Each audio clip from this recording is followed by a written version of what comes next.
Okay.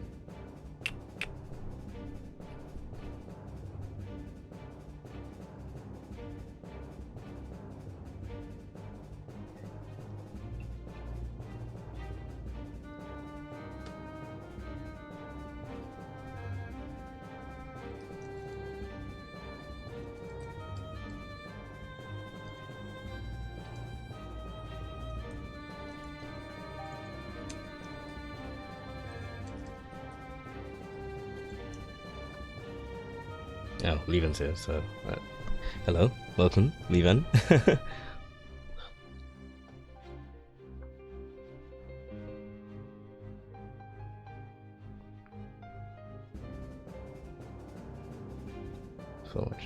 Okay, that's better.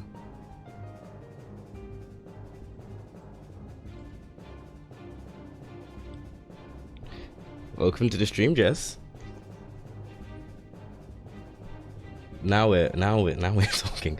So the problem I had before, basically, I was streaming for a bit, right? But because I left it, because I started streaming unlisted, right?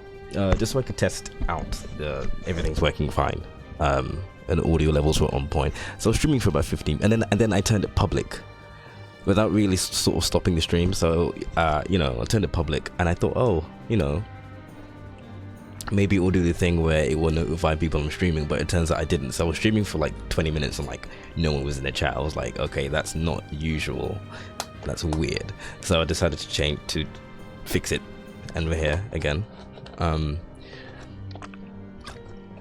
How much progress have you made from last time? That depends, Leven. When is last time? Define last time. And welcome to the stream, Shia. Welcome to the stream, Peppermint. Also, can everyone hear me? Okay, because I'm not sure what the levels are right now.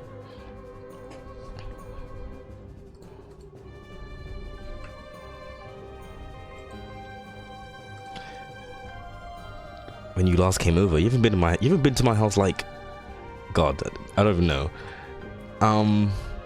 Honestly, you're about to see. Honestly, you're about to see.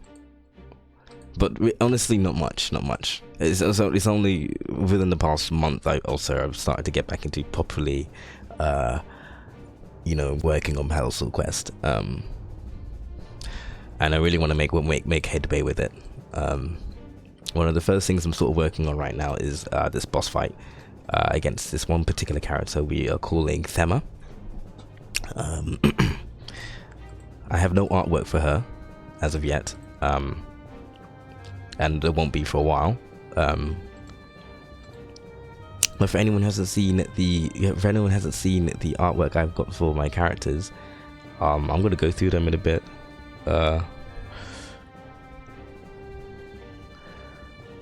Oh, and the music that's playing right now is called Motion in Mystery. It's a piece I made a couple of years ago, actually. One of my favorites. Dun dun dun dun.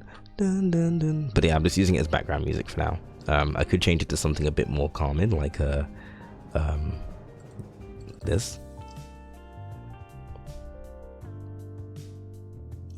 I might need some reference sheets drawn for a few characters. I'll have to message you about that later, Leven.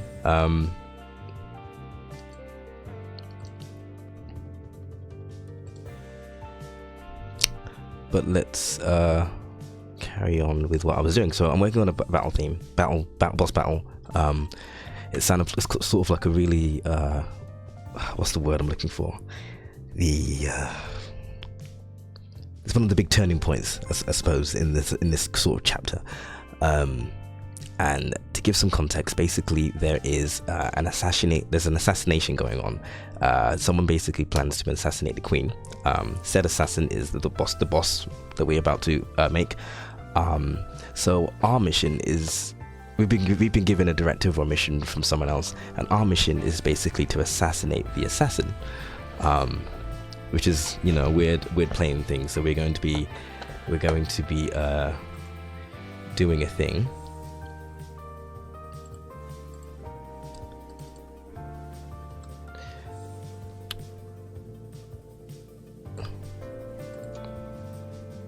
So basically, we're going to be preventing the assassination of the queen by assassinating the assassin doing the assassinating?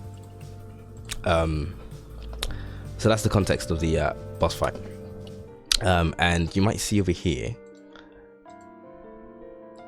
clicky over here, Thema I've got a test one, and I've got a Thema I've got an easy, and I've got a hard version. There are basically, whichever one you go into depends on certain things that happen in the game, which I probably will go into, maybe, we'll see. But this was the chat. Love the artwork for the game, it's so elegant. Thank you very much. I have Kai Bizetta to thank for that. And we're gonna link, or quickly link her Twitter, because she's been a great help. Let's see, where's George's Etude? George's Etude is not in, because I haven't put it in the game, I don't think, so it's not here, I'm afraid. Soz.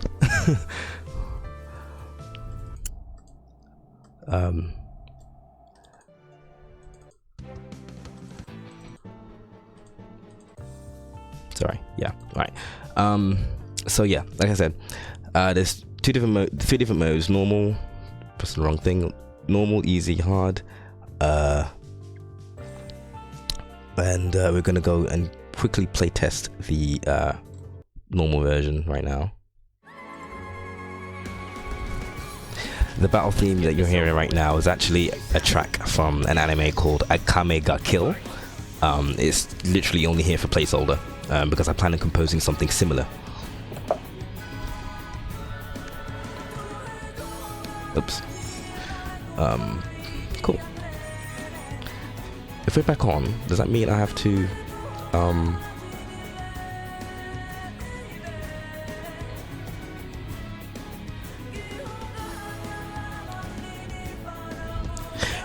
anyways, quick favor, can you put the link to the stream, or could you send me the link to the stream so then I could put that very same link up on Twitter?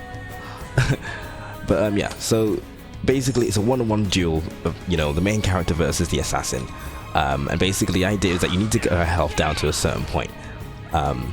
Now, is this portion of the fight that I need to fix, because I feel like, first of all, I haven't really made any sort of skills or abilities that Thema uses. All she does is attack you.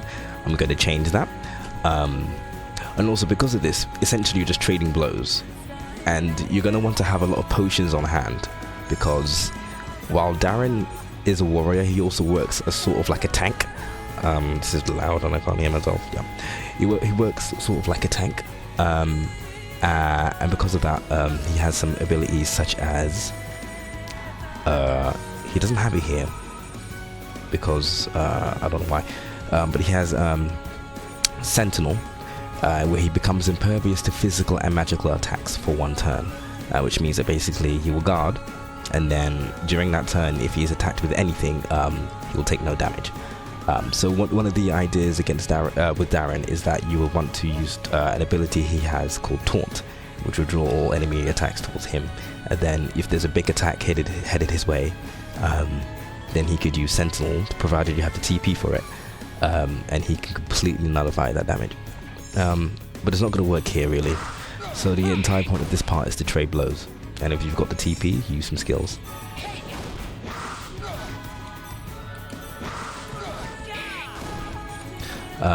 One idea for this part. Oh, before I even go into that, items always go first, so they can be a real lifesaver. I've made it that way, so they always go first. But a real lifesaver could be using Power Break to lower the enemy's attack. Fuck. To lower the enemy's attack power. Well, that's bad.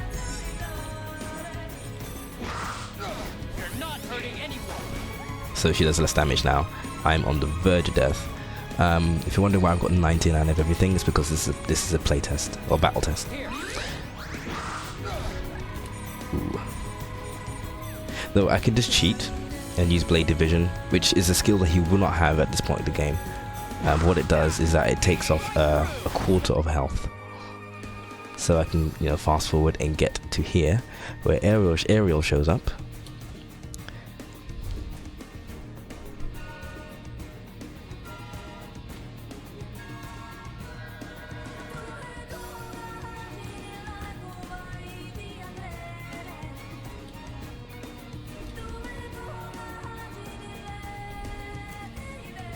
Mystic wall. Mystic wall. Cool.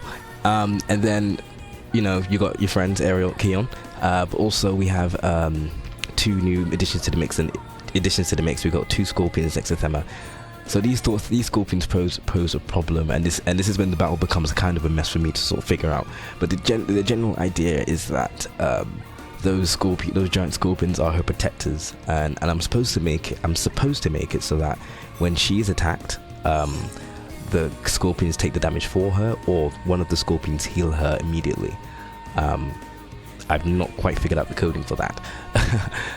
So at the moment, they basically pose extra threats, so you want to get rid of them as soon as possible.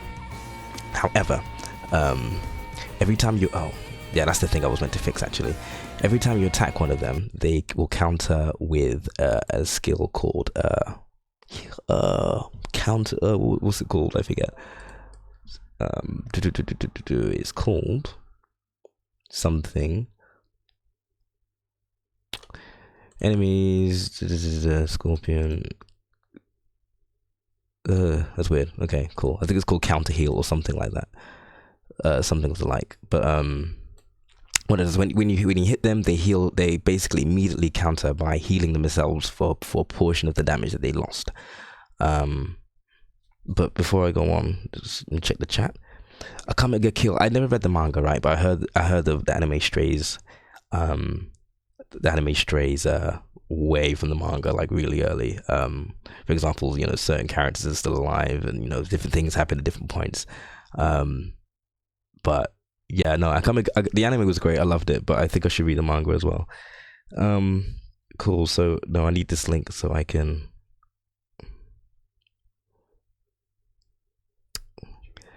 I don't know why it's on a YouTube. I don't know why it's on the gaming YouTube link. But this is the one I want. Cool, awesome, thank you. I'm just gonna post that to Twitter. Okay. New link. Streaming some work on Palasiel Quest.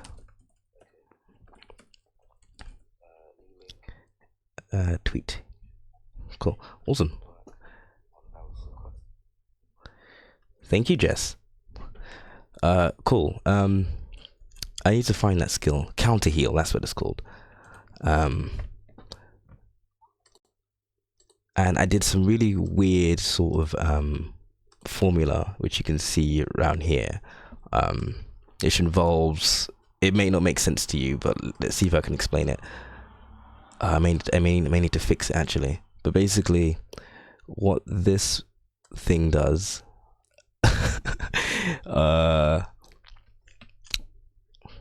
So the idea is that they use their stingers to heal themselves for damage, right?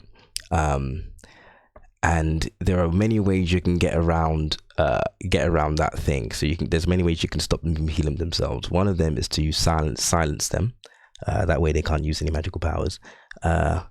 Another way you can do it is to steal an item from them. An item that you would steal from the scorpions is their stinger.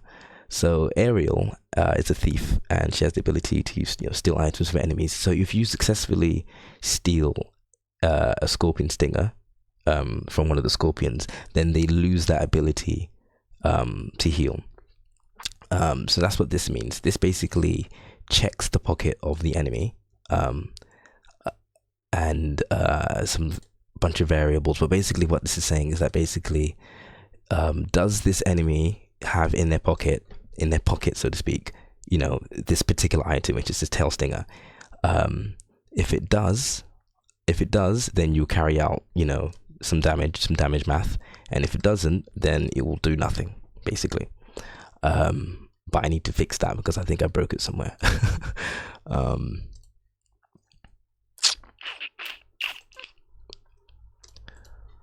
So I'm just gonna fast forward real quick. And another thing that makes the fight difficult. Okay, here I come. Beat the assassin. Get ready. Fight. Is let's quickly fast forward.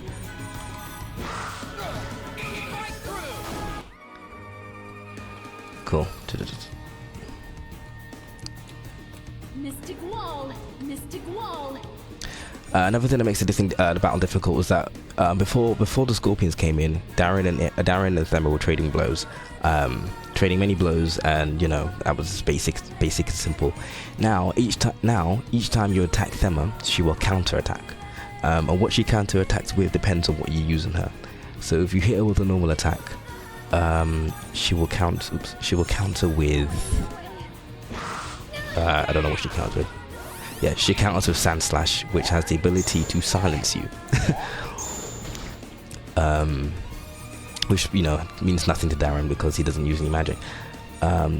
If you hit her with a certain other type of attack, then she'll hit you with Poison Scimitar, which, as the name implies, you know, has the potential to poison you.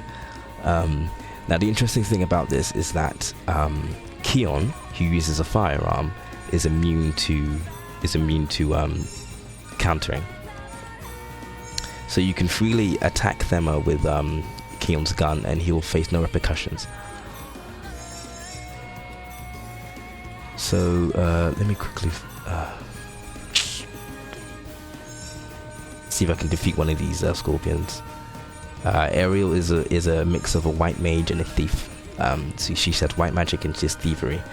In her thievery pool, she has a couple of skills here that I won't go into too much. But she's able to steal items from the enemy. She's able to use a vanish skill, so she'll be less likely to be attacked. She's got this skill called Assassinate, where she deals more damage the more status ailments the enemy is suffering from.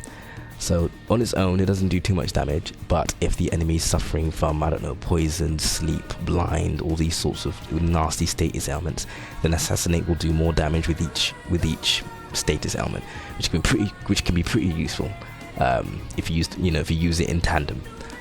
But she's also a white mage. She's got the healing spells. She's also able to cast light magic. Now, this isn't the best place to play test because I have all these skills here that the characters won't actually have. When you actually play the game at this point. So what I'm probably gonna do is playtest the actual game.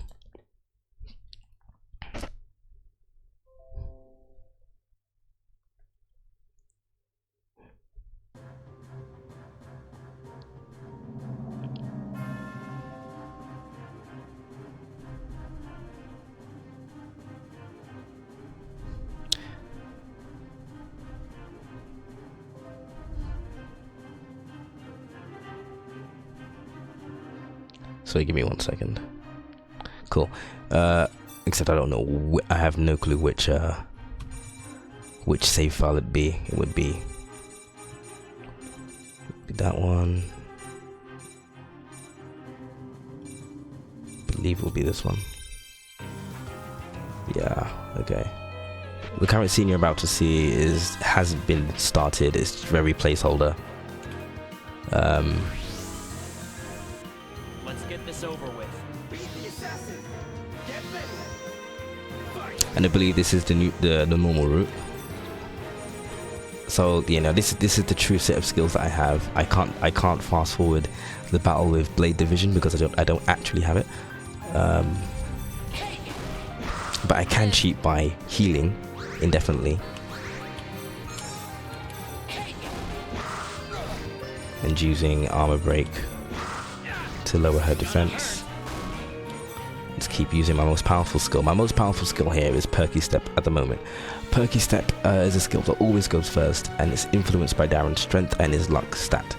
So that if you increase Darren's luck stat for any reason, then the damage of the skill does a lot more. What am I doing?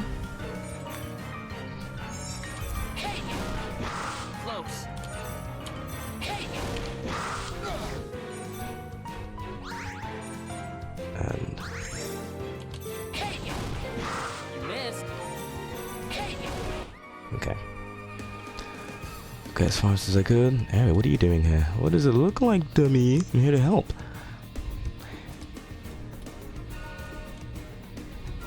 Mystic Wall. Mystic Wall. I have no clue why Ariel died immediately, but that's fine. I have mod powers. Okay. So yeah, so Ariel's skills involved Lum, which is basically just small light damage against one enemy. It's her only magic spell that she's got, along with her sort of healing spells like Shell and Curatio, which heals status ailments. Sun is basically Cure, which heals HP. Then we've got 2 unique healing spells. Vim, all Vim says is that it restores some HP to all party members, but basically what it does is that basically it restores HP equal to Ariel's current HP to the whole party. So if Ariel's almost dying and she uses this, it's not gonna heal much. But if everyone else is dying and Ariel has, you know, a good amount of HP, then that's the point you want to use this ability. No question here. So would they like upgrade and you can switch out skills and stuff? So the way you learn skills or arts, I call them arts in this game, is that you there is a sort of like an art learning system. Actually, I'll repeat so I can show you.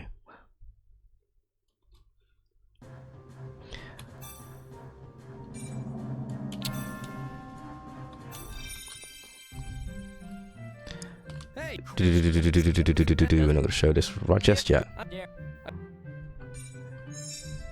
Oh, that's a little bug I need to sort out. All right. Join me as I walk towards my explanation of the art learning system. Again, mod powers, so I'm able to walk through everything. Here we go. Whoa, shh, keep it. Don't worry about mana. Okay, here we go. Well then, allow me to tell you about learning arts. Oh boy, you're about to go all tutorial speak on me, aren't you? From the skills menu, you can now select learn arts.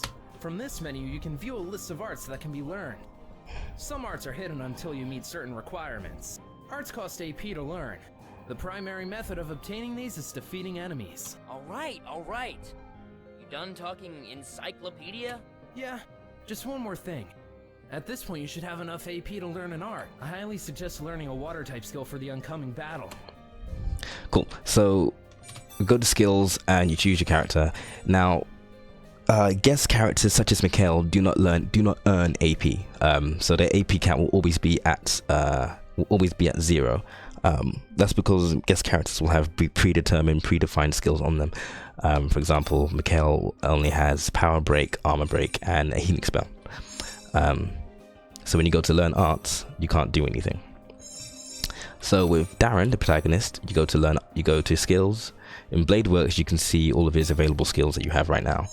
If you go down to learn arts, then you have this whole system. So these are the skills that he's able to learn currently: Flame Tongue, Ice Brand, Shock Bane, and Liquid Steel. So you've got the name of the art, its cost. So it uses 20 TP, which is that circular thing on the battle menu, and 10 AP. That needs to be changed to AP. I don't know why it says MP, because it uses a bit of its mana. Because it's an elemental skill. I said it. So even though it's basically the idea is that TP are for physical skills and MP or AP is for magical skills. However, because it's a physical skill that uses mana, channels, elemental mana, I've also had it use a bit of its MP as well. Because TP is easily regenerable. You can get TP by being hit, you can get TP by attacking, you can get TP by guarding. It's very easy to get. However, MP, if you run out of MP, then it doesn't matter how much TP you have, you still can't use the skill. So that sort of balances out the skills in a sense. And then you have the AP cost. Now AP is the art points that you get in battle, or the ability points. Mikhail said that you get them by defeating enemies. That is true. However, since I wrote that, it's now been updated. Before, you could only get AP by defeating enemies. You got 1 AP per enemy defeated, and then you would get 2 AP per large enemy defeated. You would get 5 AP per boss, and you would get 10 AP per level up. That's all been changed. Or rather, it's not been changed, but now there's more ways to get AP. you now get 1 AP per skill used. So anytime you use an art, you get 1 AP. Whether if it misses, you don't get the AP. The attack has to land for you to get the AP. However, in the case of a skill that sort of, is meant to always hit, like a cure spell or a buff spell, then yeah, again, you automatically get 1 AP for that. Because what I found is that basically, as I was playtesting through the game, naturally, there wasn't enough. Without grind, I would have to grind for the skills that I wanted. And grinding's fine and all, but I don't want to make this game a grind festy, because that's not the idea of the game. So yeah, so I don't have enough AP to learn liquid steel. Okay, ready when you are. Except I'm not. So I have what? 33 AP. So we're just gonna go into a battle here. I have not changed that. AP from the skill.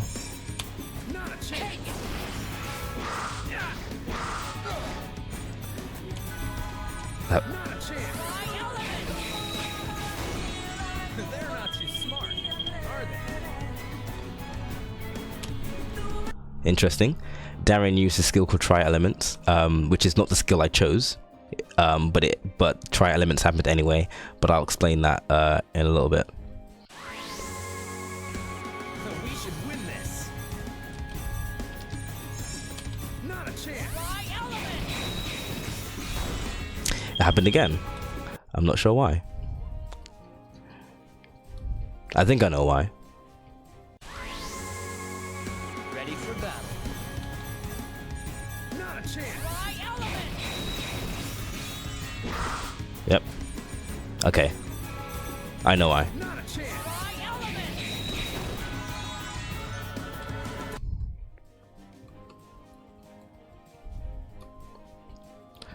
Let's see. Leave it to me. Not a chance.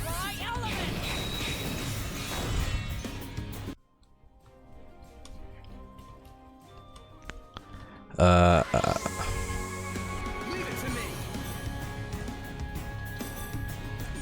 Not a chance. Okay. Not a chance. Okay, he stopped using Try Elements now. Not a chance. Well, that went all right. Okay, I think I have enough. So now I've got what, 61 AP. I have enough arts AP to learn liquid steel, which I will.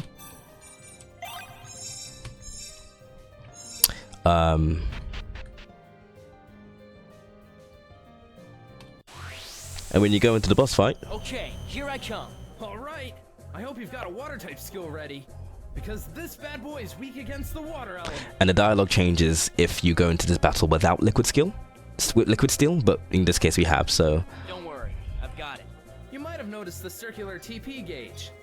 Physical skills such as yours, Darren, cost TP to perform.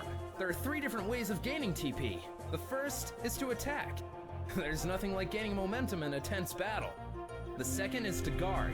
Defense is often a good offense. The third is to take damage. That should get your adrenaline running. Once you find yourself with enough TP to perform an art, let him have it. Show your worth. Get ready. Fight. and there you have it, liquid steel ready to be used. The idea is because Mikhail has intel that this boss is weak against water, but that's generally the idea.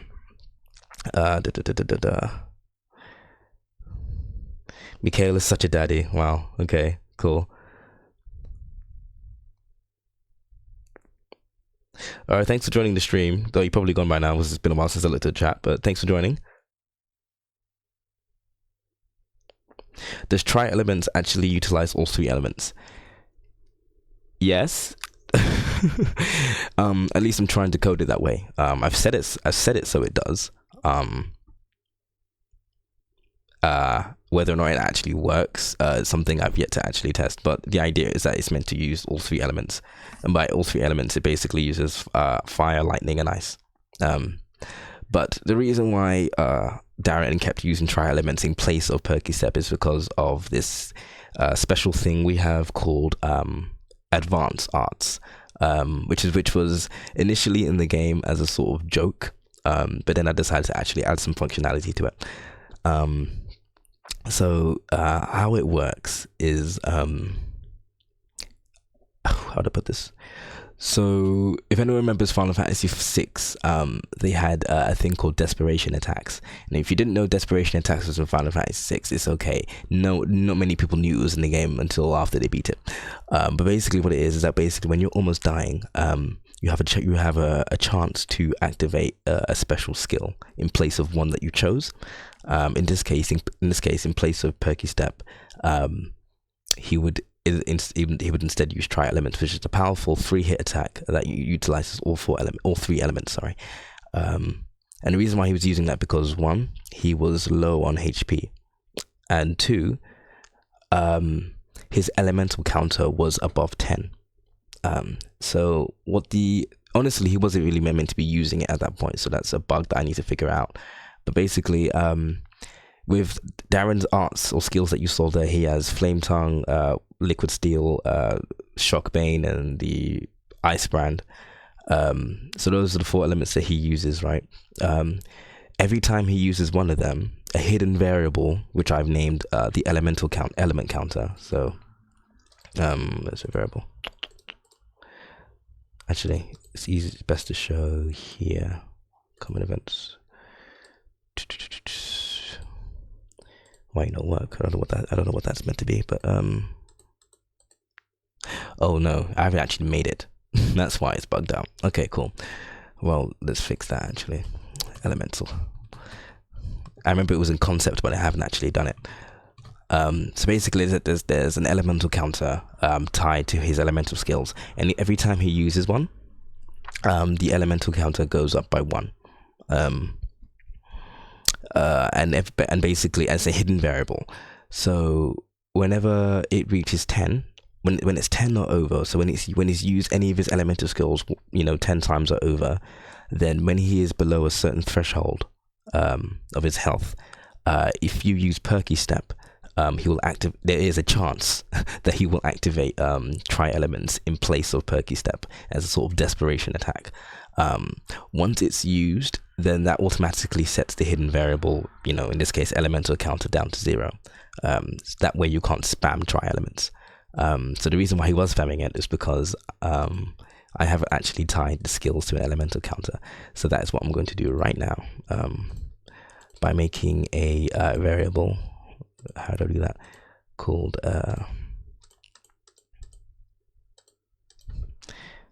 elemental count, because I have the same idea for Ariel. Ariel also has an advanced art called Extalius. How her one works is similar to tri-elements, where she will have to be below a certain threshold of HP, so basically almost dying, and then Ariel has a thing called healing count. Ariel has a thing called healing count, and so basically every time she uses any sort of healing spell, any spell that cures status ailments, that raises her healing count by 1. And once her healing count has reached I forget, 10 or 15, then she has the chance to activate Extalius upon using her light spell. And then once Extalius has been done, then the healing count reset goes back to 0. So this healing count, what this says, I need to copy it over. But what it is, or with either count, healing count or elemental count, what it is that basically I'm adding 1. So this basically operates as healing elemental count plus 1, so we get increment it by 1. So this is what's called a common event. There are certain things in the game that I can tie to a common event. So in this case, let's see.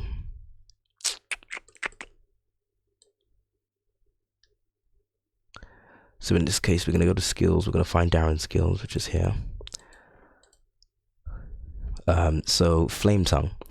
This is all the stuff with pertaining to the amount of damage it does, its elements, what the message will say, the animation it uses, the description, the costs of the skill, everything.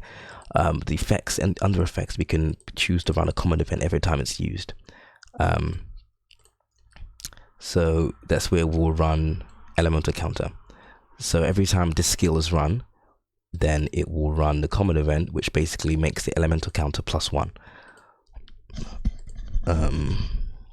So we're going to do that for all of Darren's elemental skills. So Icebrand will do this. Oh wait, let's copy and paste it honestly. So Icebrand will do the same. Shockbane will do the same. Liquid Steel will do the same. Excalibur will do the same because that's a light based. Blade Division is not elemental. So yeah, just those 5 skills. And then we will go to wherever I have tri-elements here. Oh yeah, no, actually I don't need to go here actually. Or do I? Hold on. Yes, I do. So Levan, if you're still here, if you're wondering if if tri-elements uses all 3 elements, I'm using a script that basically is meant to have set an element to multiple different kinds of elements. So 3, 4, and 5 is fire, ice, and lightning respectively.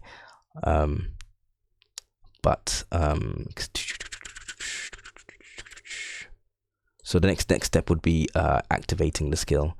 So Darren activates tri-elements via perky step. So if I go to Darren's perky step, which is somewhere here, actually,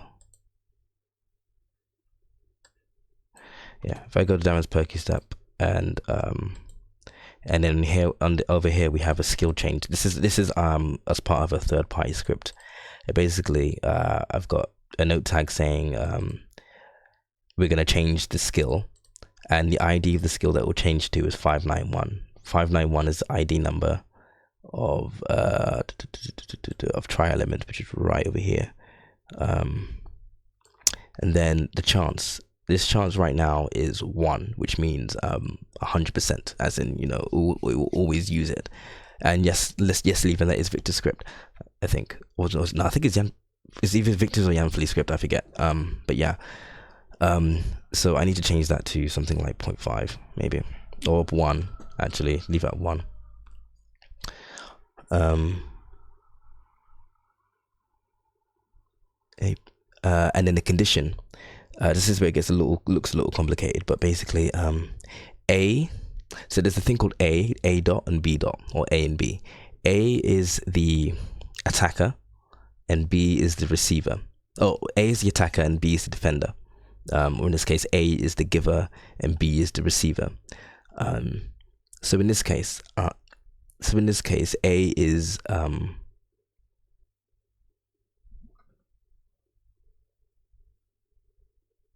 yes. So A is the attacker. In this case, Darren is using the perky step. So he will be the attacker. So this means that the person who is A is the attacker. So the attacker's HP, in this case, Darren's HP, is less than his maximum HP times 0.4. So that's basically saying if his HP is, so basically if you take his maximum HP and times it by 0.4, we get basically 40% of his HP. So if his HP is if his current HP is less than 40% of his maximum HP, then they'll have 100% chance to activate. It will change this skill into 591, which is tri-elements.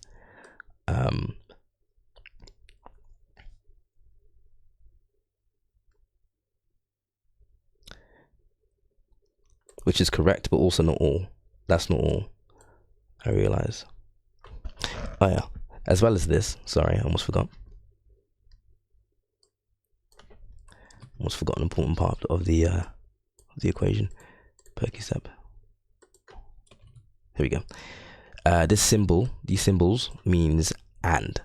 I mean, obviously by itself it means and, but in coding, and especially with Ruby coding, this also means and. So what we've got here is current HP less than 40% of his maximum, and also the game variables, which is number 30, I think it was number 40, I believe, is equal or more than 10. So this is the ID number for the elemental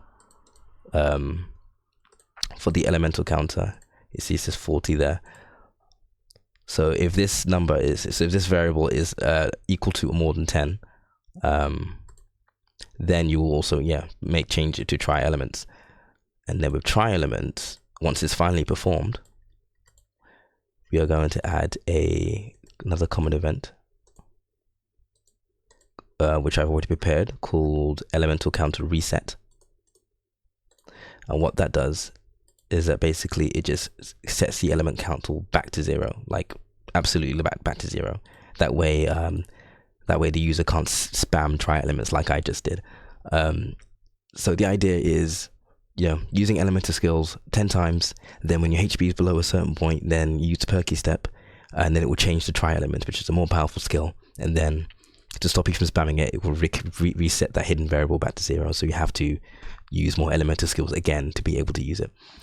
But yeah, I've been rambling. What's the chat saying?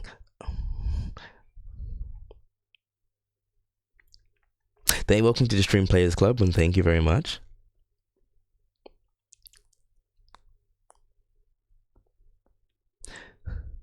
Sanctuary is a very idea. I've already done an orchestral arrangement with it, but a vocal arrangement sounds nice.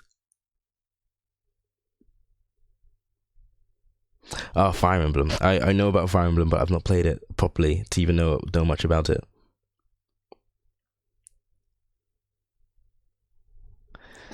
Dun, dun.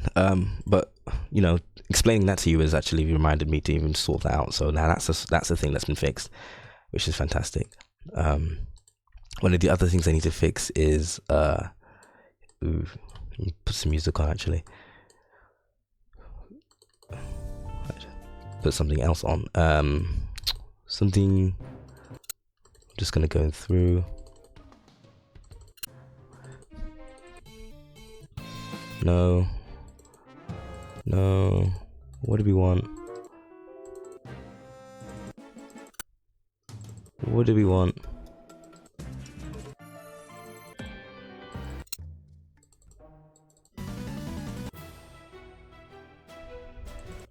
We'll do this.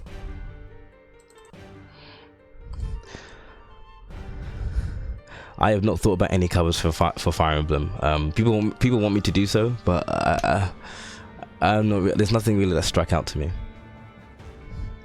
Sing with me a song.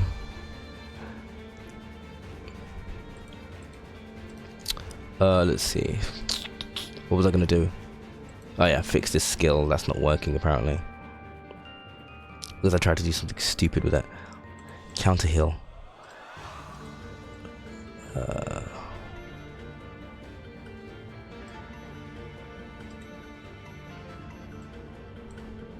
It's a chip pocket.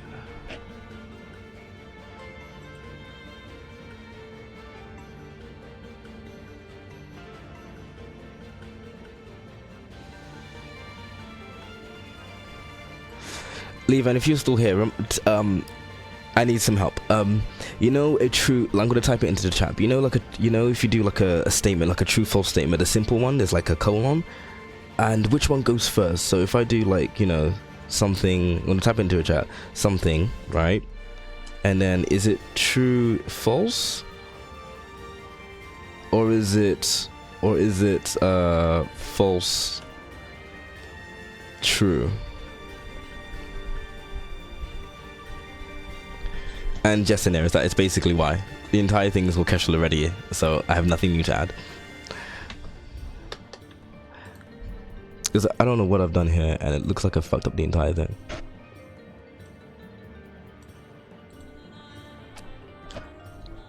Because I don't know which side is false, which side is true.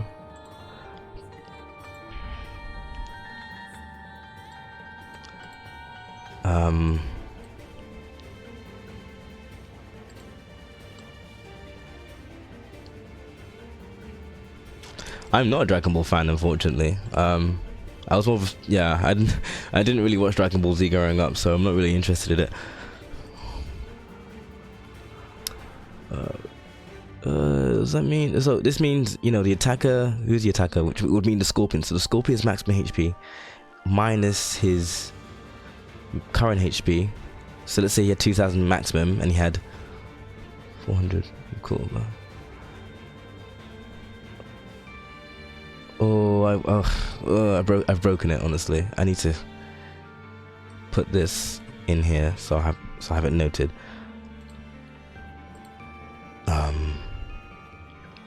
I think I need to take these out of brackets.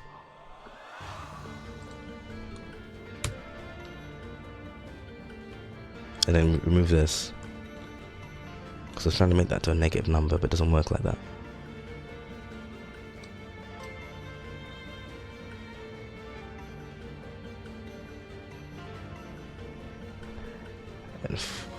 And then 1.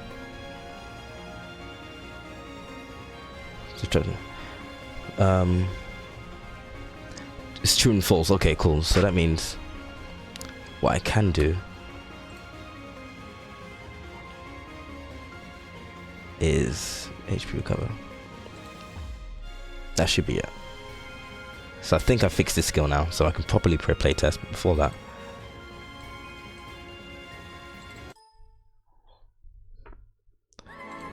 oh yeah, actually, let me put on the, because I have the ability to put on any music I want, mostly for the most part. Let me put on let's put on a track that I released not long ago, yesterday even, all in the cards.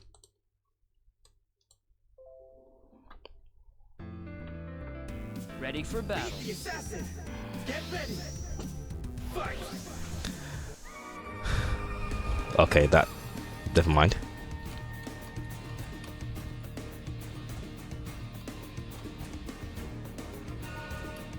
Mystic Wall.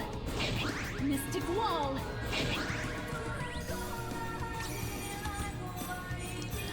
Okay, so if I'm on to stand, now, if I attack a Scorpion, You missed.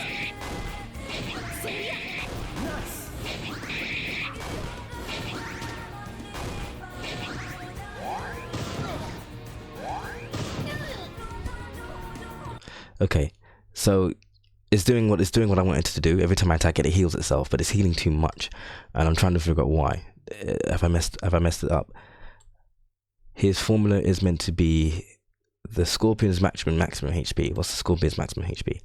Scorpion's maximum HP is 2000. The Scorpion's maximum HP minus his current HP.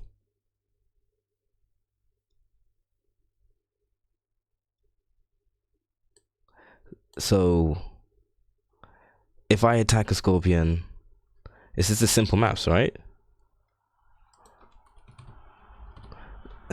Can't believe I have to do this. So if it has 2000 HP and I deal 100 HP, doing 100 damage, it will now have 1900 HP left.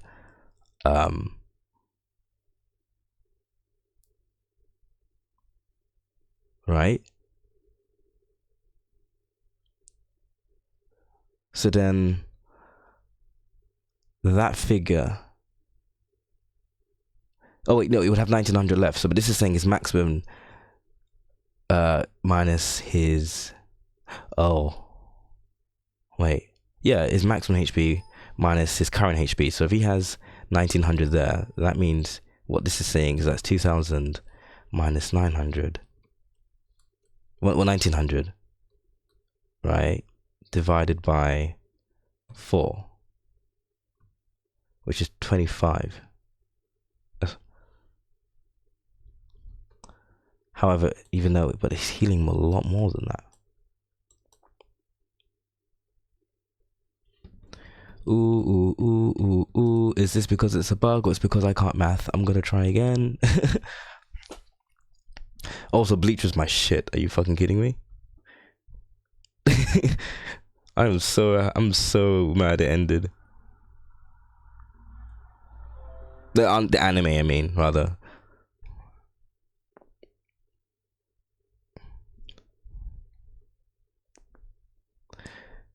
Jared, what's the colon for? There's a colon. Oh, okay. So, check pocket. This is the thing I told you about Levan. It's this is the script I forgot, where basically it allows me to check an enemy's pocket, so to speak. So I think I already explained this, but basically one of the ways to, you know, to take away the healing spell of the Scorpion is to steal an item from it. So if I remember correctly, I believe this is you know, a.check pocket, and then in brackets we have the item, the amount, I think, and then the item ID, and then something else or other, you know. So it's basically checking if it has this item in its pocket, and then that's the damage formula if it does have, you know, the Scorpion tail, and the colon is the false. Look, after the colon is the false. So basically what it's saying is that, you know, if it has something in its pocket, if it has this item in its pocket, then it will heal for, you know, this much, and then, or else if it doesn't, then it will just heal 1 HP. That's what the thing is.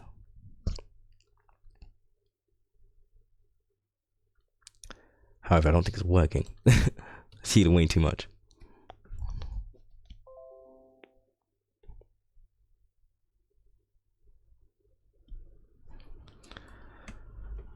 Oh, it broke.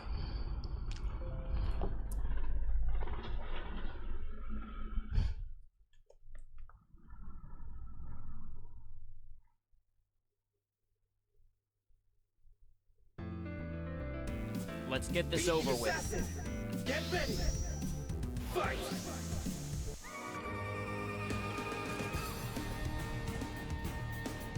Mystic Wall. Mystic Wall.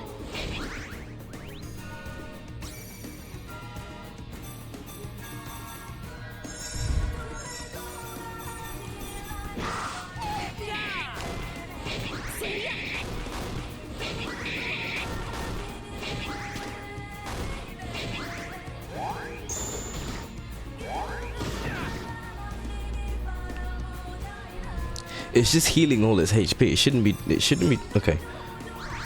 It shouldn't be doing that. If I fling all my best skills at it, if I fling Blade Division at it, if I fling Lumina at it, if I fling Lumina I get it again, if I fling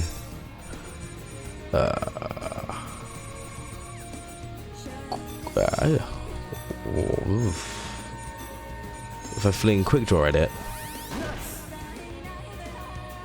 which it doesn't counterattack for some reason, which is interesting. Vanquish the darkness.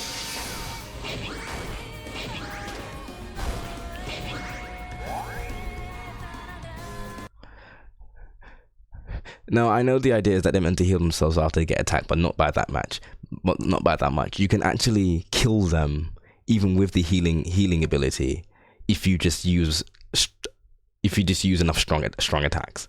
You should be able to at least beat out the healing. Where if you're able to do more damage than it is able to heal, that's way too much. I'm not entirely sure why.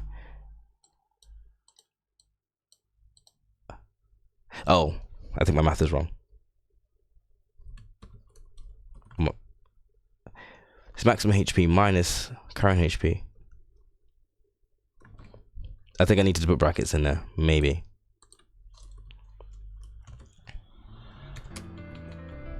Okay, here I come. Get ready. Fight. Blah blah blah blah blah blah. Mystic Wall. Mystic Wall. Cool.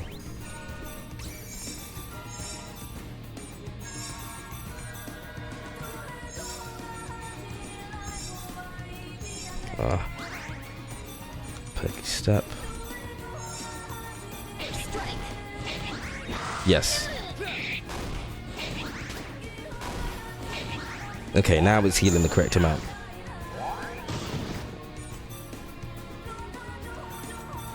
So now you're able to beat it out if you focus attacks. Close. But you need to be doing more damage than he can heal. And also, what makes it interesting is that basically what it's doing is that it is dealing. Wait, hold on. Oh, actually, hold on. I don't want to say anything and get it wrong, but I've noticed something.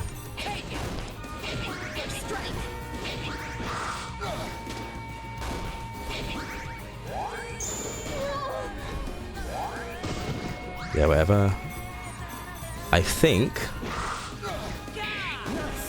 Oh.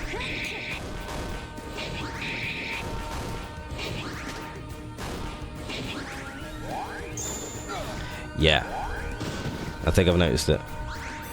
The less HP it has. So when it's the more HP it heals.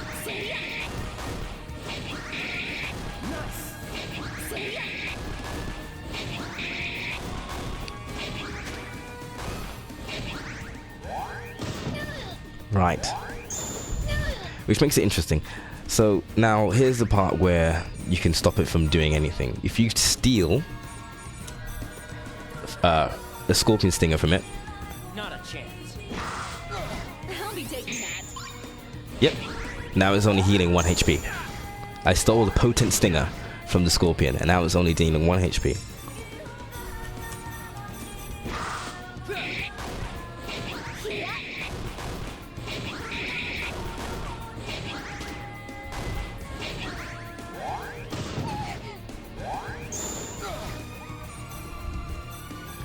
And that is oops, what am I doing? And that is oops again. And that is just one of the many ways you can deal with the scorpions.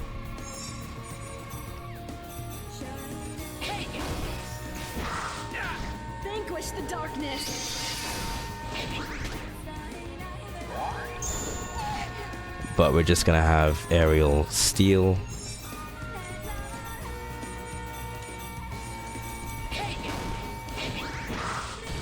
I'll be taking that.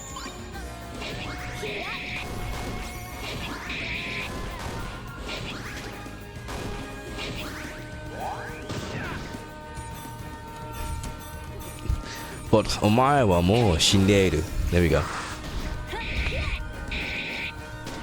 Nice.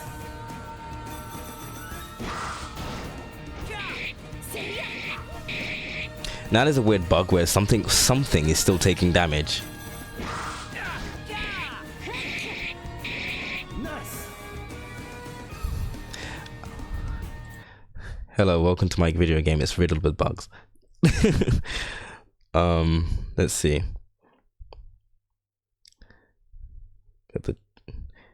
Sorry, I missed most of the chat because when I'm playtesting, I can't see the chat. Because it covers up most of the actual game screen. But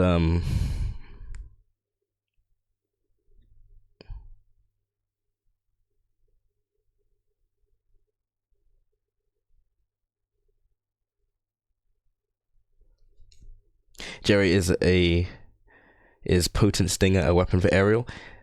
Oh no, yeah, I can tell y'all are chatting about anime, but no, potent stinger is not a weapon for aerial. It could be, maybe.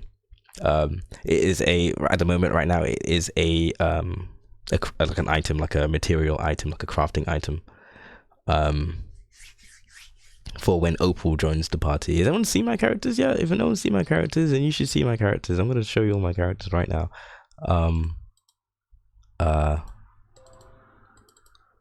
Straight from no, not that. Yeah, cool. These are the old sort of like RPG Maker generated faces, but all the designs were based off them. So we've got, starting from here, we've got Ariel. So this is Ariel, who is the second character, one of the main characters, the second character to join the party. Ariel Nino, she is cute girl time, yeah, lol. She is a thief mage, who is the best friend, a close friend of the main character, because as you know, there's 5 main characters, and all of them have been spirited away to this RPG world of Palasiel by the creator. And basically, they want to go home. They have to beat the big bad. That's the surface level sort of concept or premise. But yeah, so she's a thief mage. She's cool, spunky. She cares a lot for her friends and stuff like that. But she has a bit of a mischievous side as well. And like I mentioned, she's a thief mage, which is a cross between a white mage and a thief. She has the abilities of thief, like stealing, and has really high speed and luck. And then she has the frailty of a white mage. So even though she uses daggers, they're not all really that great. But she's really your team's main healer. And Levan, are you drawing smart of my characters again? But yeah, that's Ariel. So yeah, that's there's a version with her ship, because in her medium length hair, she has a little like a braided ponytail coming out as well. But in the initial version, she didn't have it; it was missing. And then this is what she looks. This is a draft of what she looks like with my old artist. But yeah, that's Ariel. Next is cute guy time. We have the creator, who is voiced by me. Essentially, he is basically he is a self-insert in the most meta way possible. The creator is essentially me, because am I not the creator of the game? So it goes a little meta, but he is a character in the game. So he will be talking to he will be interacting with not only you, the player, and talking directly to you, which is why he has certain facial expressions that have his eyes looking towards you. But he also interacts in game, or in universe, with the characters. Ariel especially does not like the creator. But yeah, he's voiced by me, and he uses my natural sort of accent. It's like, yes, I'm the creator. Levan, don't. And then we have Darren, our main character.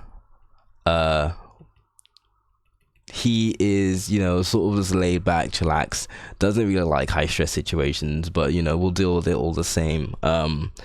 With the 5 main characters, I say they've been spirited away to the world of Palasiel, but they were not spirited away to the world of Palasiel at the same time.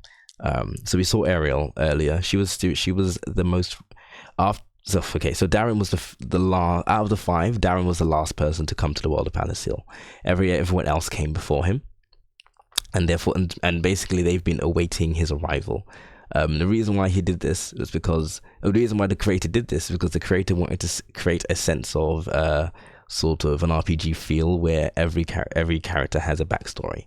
So the creator wanted to bring the 4 other people, the four non-main protagonists, before the actual main protagonist arrives, so he can give them a chance to go out into the world and create a backstory for themselves, so to speak. So Darren will be the recently joined, and then Ariel will have been in Palasiel 2 months prior to the start of the game, whereas Darren will have arrived just now. We have this character, this lovely redhead called Elise. Elise. She is a noble within the kingdom of Parisa, but she's also a part of a renegade, but like a resistant group in Parisa called the Palasiel Rogues. And she is part of the Vanguard within the Palasiel Rogues. The Vanguard are basically a team of fighters, essentially. So she uses a rapier. She's skilled in the art of fencing. And she is also a musician and is very good at playing the piano and the violin. I also quickly go into thingy. I also made a battle theme for her, for Elise rather. Sorry, and the battle theme is a remix of For Elise even. Which is made for her character in mind. La la la la la la la la la la. And this is I made this like years ago, but I made it for her in mind.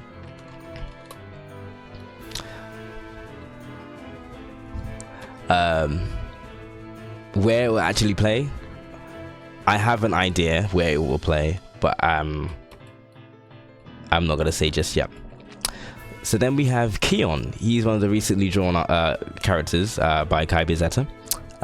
Keon is the third character to join the party, and he has been in Palasiel for a year prior to the start of the game, basically. So he's already been in Palasiel for a good year. So he's sort of like, you know, the laid-back, suave, cunning sort of character. He's really chill. He uses firearms. He uses firearms as his weapon of choice. He uses firearms as a weapon of choice.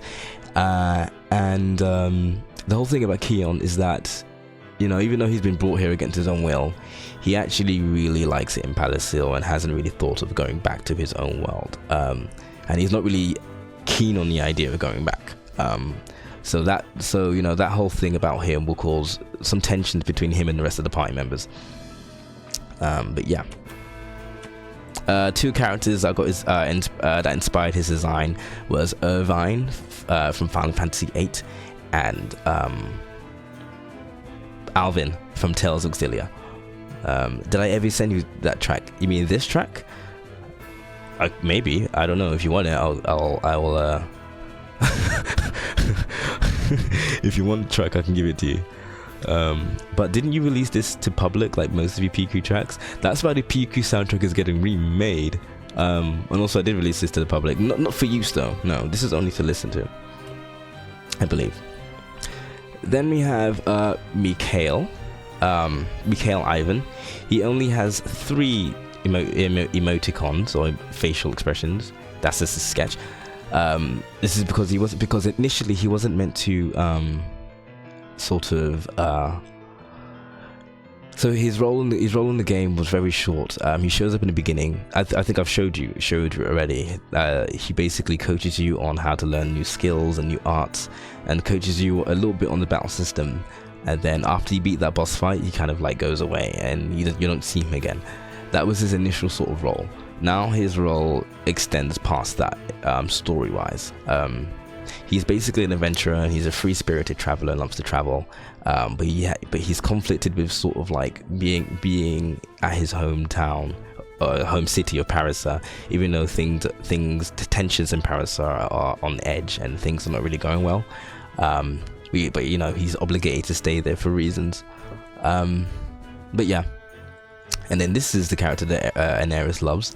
This is Noland Roche. She is part of the aforementioned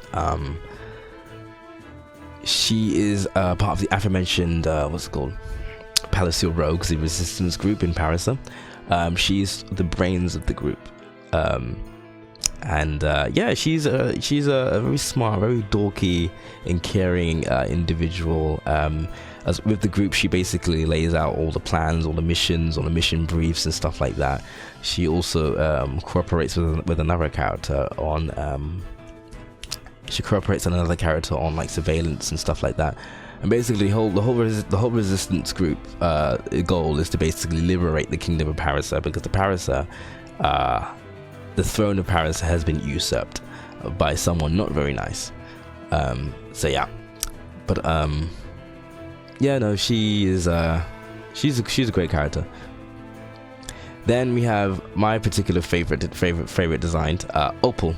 Opal is one of the main characters of Palasiel Quest. She is the last person to join the group.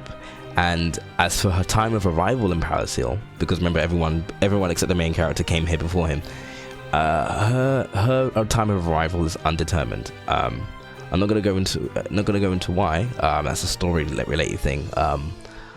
But it's quite an interesting thing. I'll show you. I'll tell you, because it's not really secret, because I've actually posted about it. But basically, when she shows up, she has just traveled back in time from a future Palasiel.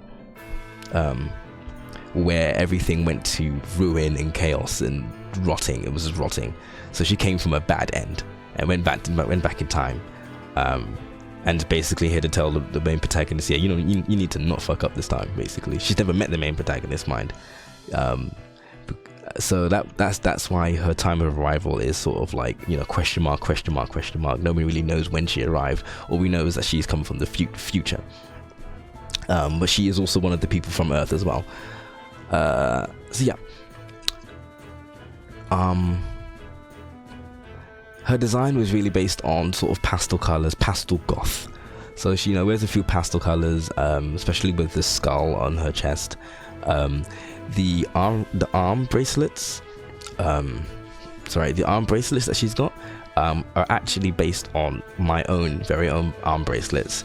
The picture, I actually sent a picture of, I have the same exact set of wristlets, so to speak, on me. Not on me right now, but I have them, and I had a picture of them, and I took a picture and I sent that to my artist Kai Pizzetta, and I said, yeah, she's gonna be wearing these. So she's got a real cool sort of alternative look to her, and I really like her design. Then we have Sanya. Sanya is the last of the main characters to show you, last of the 5 main. So she is also one of the people who's been spirited away, and she arrived. Yeah, she's been in Palasiel the longest. She arrived 7 years ago. So she's been stuck in this world for 7 fucking years, and she's got the scars to prove it. You may not be able to see properly, but she has a scar running across her left eye, and you can see that it seems like she's got heterochromia. Actually, one of them is this eye, this purple eye, is an artificial eye. Yeah, she's got the scar, and she's got a burn mark on her neck as well. But basically, her story is a massive one. And she's been through a lot. She's seen a lot. She's seen the history of the last 7 sort of years of Palasiel. So she's well traveled. She's well knowledgeable, and sort of acts like the mentor role of the party. But she also likes to get crazy drunk. But yeah. Then we have Saoirse. We have Saoirse and Shadow Saoirse. Saoirse is we're gonna say a hidden character. So Saoirse appears in the demo that I have out, which should be in the description below. If you haven't checked it out, you can play the demo of the game, which is about an hour or so long. Levan, this is Levan's best girl, it seems. Saoirse is from the kingdom of Palasiel, and she is a knightess in training. And basically, as part of like a mission given to her from the Parisian Knight Academy, basically she is sent to this place called the Sigia Swamp to retrieve these royal sigils, right? And they also happen to be the marks of demons. And basically, what I'm telling you now is basically her story, and the story of the demo, because the demo sort of follows, Darren, Ariel, and Saoirse into the Sigia Swamp to help her find these sigils, and then it's a whole big thing. But yeah, she has a British accent voiced by my friend Esme Brand, and she's the only actress I was able to actually direct her voice acting live, because she went to my uni. So that was fun. And then you have Shadow Saoirse, which is they're not the same person, but also the same person, but you'll find that out in the demo. I might even play through it maybe, but we have Tidus, who looks like Tidus from Final Fantasy X. That is because I know it's pronounced Tidus, I don't care, but he was initially drafted up to be a reference to or a parody of Tidus from Final Fantasy X, in his appearance only, in his appearance and his name only. So his whole deal is that he's part of the Palasiel Rogues as well as part of the Vanguard team. So he's a fighter. His playstyle is really interesting. I might, if I get time, I'll show you it. My laptop's died, so I have to pay attention to the chat. So his name's Tidus Lucidus.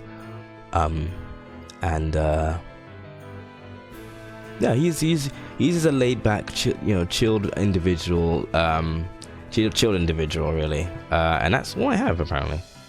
I'm sure I have more. And then I have one in the making. If you follow my Twitter, the game's Twitter, you'll find her. This is her original thing, but this is a sketch of an upcoming character. This is Amethyst, or for short, she likes to be called Amy. This is just a sketch of her, but basically she is also part of the Palasiel Rogues, and she works in tandem with Noland. Basically Noland's basically her mom, but not really. But yeah, like Noland basically moms her a lot. She's 11 years old, and basically she works surveillance because she's a child. No one really suspects a child, so she's able to gain intelligence and recon and blah blah blah and stuff like that.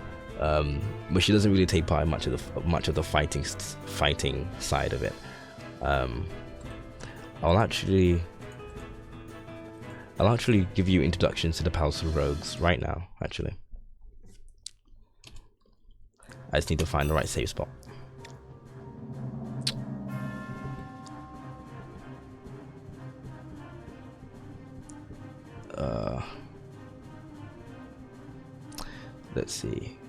Let's see. I think I could do an easier way if I just change this to Darren and then change this to Ariel. Oops. Cool. And then change this new parasite. Yeah, okay. Cool. I'm not gonna be able to see the chat actually, which is annoying. So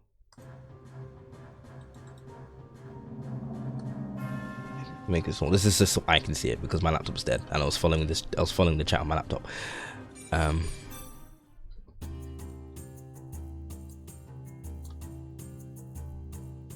Amy Protection Squad.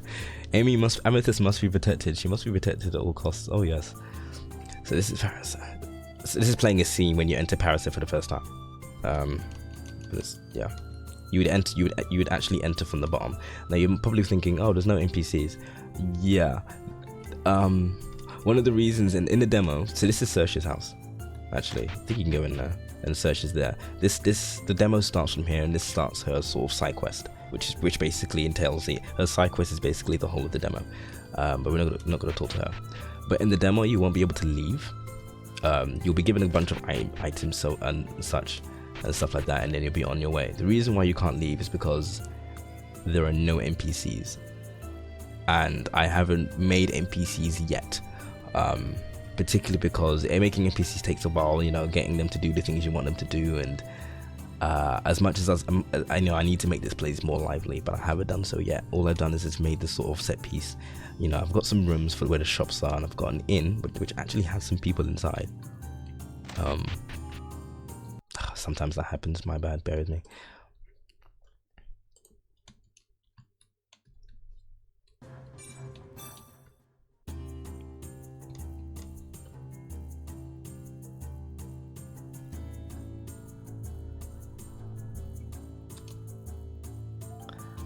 Yeah. Oh, god damn it. Yeah. I got NPCs in here. That's about the only place I got NPCs.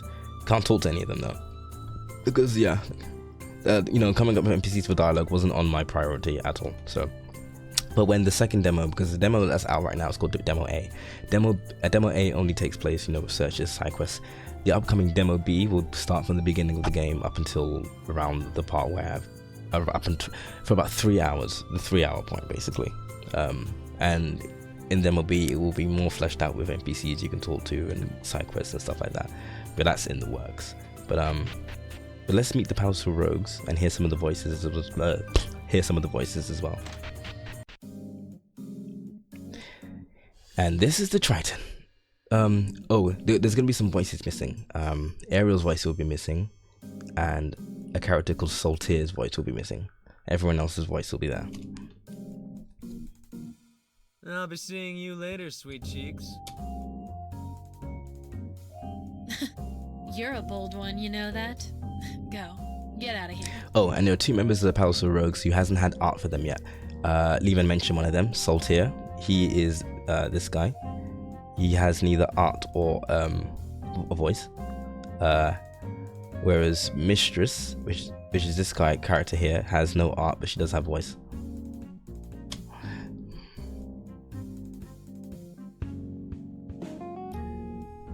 Ariel! Hey there, Amy. Well, look who's finally decided to show up. With a man on her arm, no less. You're right about that. Where have you been? All right, everyone, let's give the girl a chance to talk.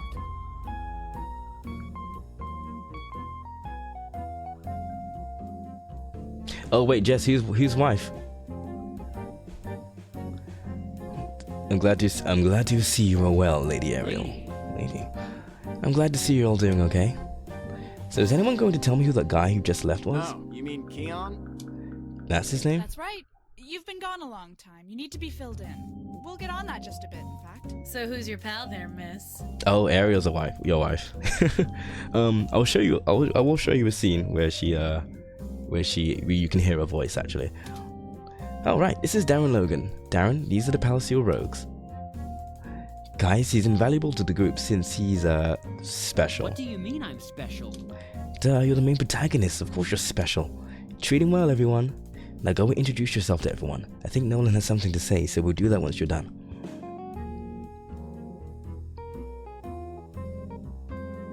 Are you talking about Saltier? Oh yeah, Levin loves Saltier. Okay, so you know this is where you have to introduce yourself to the characters. You can't leave. If you speak to Ariel, she'll say, "We'll begin the briefing once you've introduced yourself to everyone." So we're gonna start off with Child. She only has one expression because this is just a sketch. But generally she's always smiling. Hi there, mister. Hey kid, the name's Darren. You are? My name is Amethyst. Amethyst? That's a pretty exotic name. Everyone calls me Amy for short, though, so just do that. Alright, so what's your story, Amy? What do you do around here? Oh, I don't do much. I usually go ahead of the group and scout the area. Oh, you mean like reconnaissance? I'm not sure I know what that means, but yeah, if that's what you call it. Amy, how old are you? I'm 11 years old. Why? Aren't you a little young? I mean, this is some pretty dangerous work these guys are doing. No, she's not actually smiling in this part. She's more like frowning. Amy? And still frowning. There's a reason why I do what I do, but I don't want to talk about it right now. Oh, right. Must have struck a wrong chord somewhere. And talk to her again. Do your best, Mr. Darren. Then we speak to Mistress. So your name is Darren, huh? That's right. Oh, God fucking damn it. God. Okay, my bad. I messed up. While changing all the sort of file names with replacing all the new art, there's some things I didn't fix. So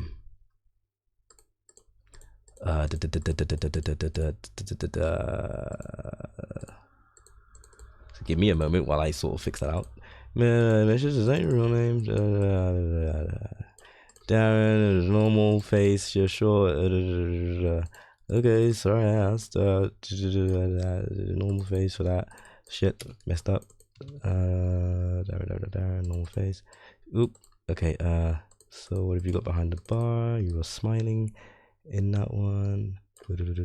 Smile, smile. Nope, that's a surprise. Smile. There we go. You're shouting. You are surprised. Yeah, sure. I'll do. Simple drink will do. Smile, smile, smile. Ooh, look at me rambling on. I just need to replace all the missing art because I replaced the names. What is he saying in this line? Here goes. Yeah, smile.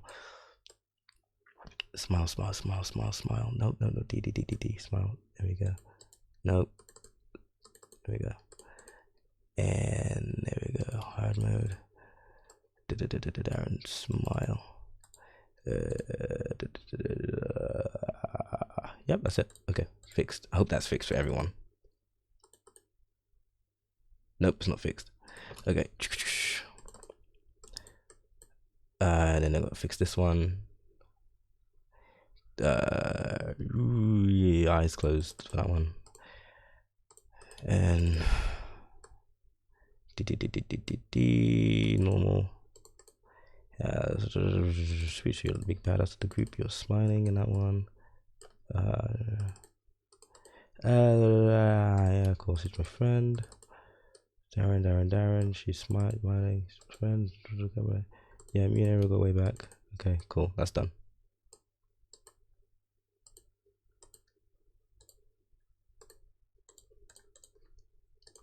Okay, resume.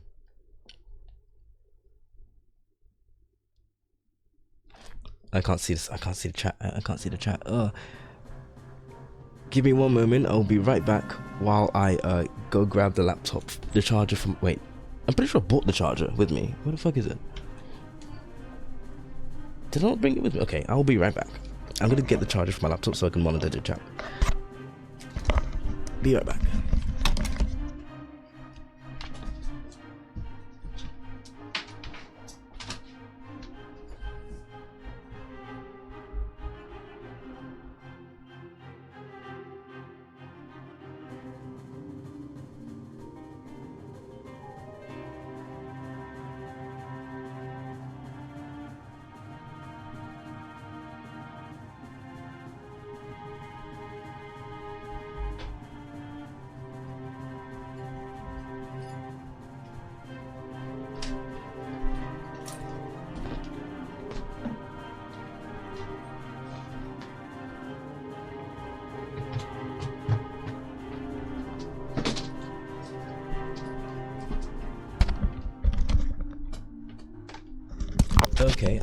Okay, I'm back and welcome to the stream, Naruto Jr. Thank you very much. Oh, I need to close my door, goddammit.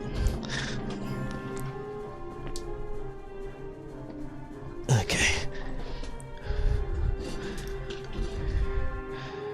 Where was I? I need to start this all over again, I'm sorry.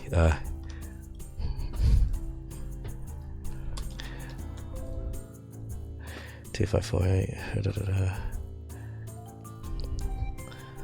Alright, okay, cool. Skip everything.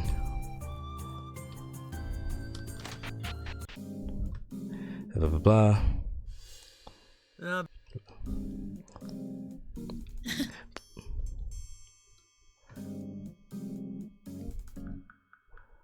Ariel! Yeah, blah blah blah blah blah blah. Lady. That's so. What? All the girls are best girls. Okay, cool. So where was I? Okay, so we're speaking to Mistress. So your name is Darren, huh?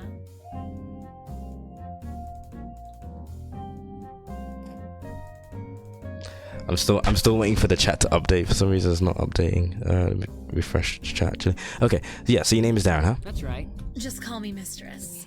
Mistress? Is that your real name? Maybe it is, maybe it isn't. Why does that matter? Okay, sorry I asked. So, what have you got behind the bar? Nothing you can handle, boy. How old are you? Hey, I'm 18 years old. Oh, well, I'll be damned. So you're not another one of those snot-nosed 16-year-old brat heroes. So when I originally wrote this, right? I'm from the UK, right? You know, the legal drinking age is 18. I didn't know the legal drinking age in America is 21. So that might get confusing. Because I might have to change that line later down the line, or might change this entire scene even. Because the legal drinking age in UK is 18. So I was like, oh, what? I didn't know you have to be 21. I'm so sorry. But yeah. In that case, do you want to go for a simple drink? Or do you want to go hard mode? You get a trophy or an achievement, a little in-game achievement if so we can dream. We'll leave. You get a little small, meaningless achievement if you choose hard mode. Hard mode. That's what I like to hear.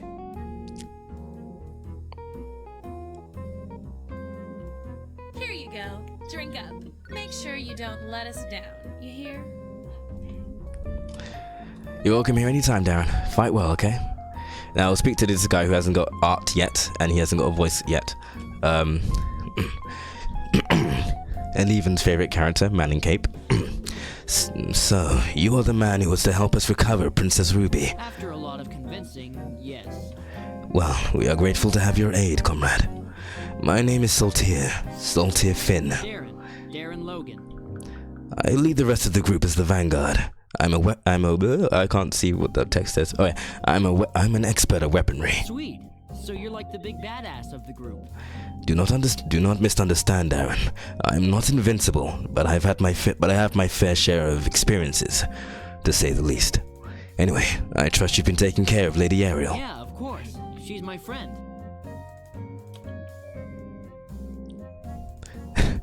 Oh, so she's more than just a comrade. Yeah, me and Ariel go way back. I see. Well, I am pleased to know she's in good hands. That's it. We will be going through the briefing soon. Be sure to pay attention.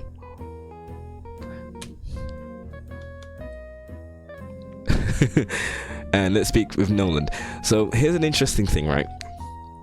So you see how the room is lit up, right? The room is lit up using a bunch of like different sort of scripts and the way it works with images and layering and stuff like that.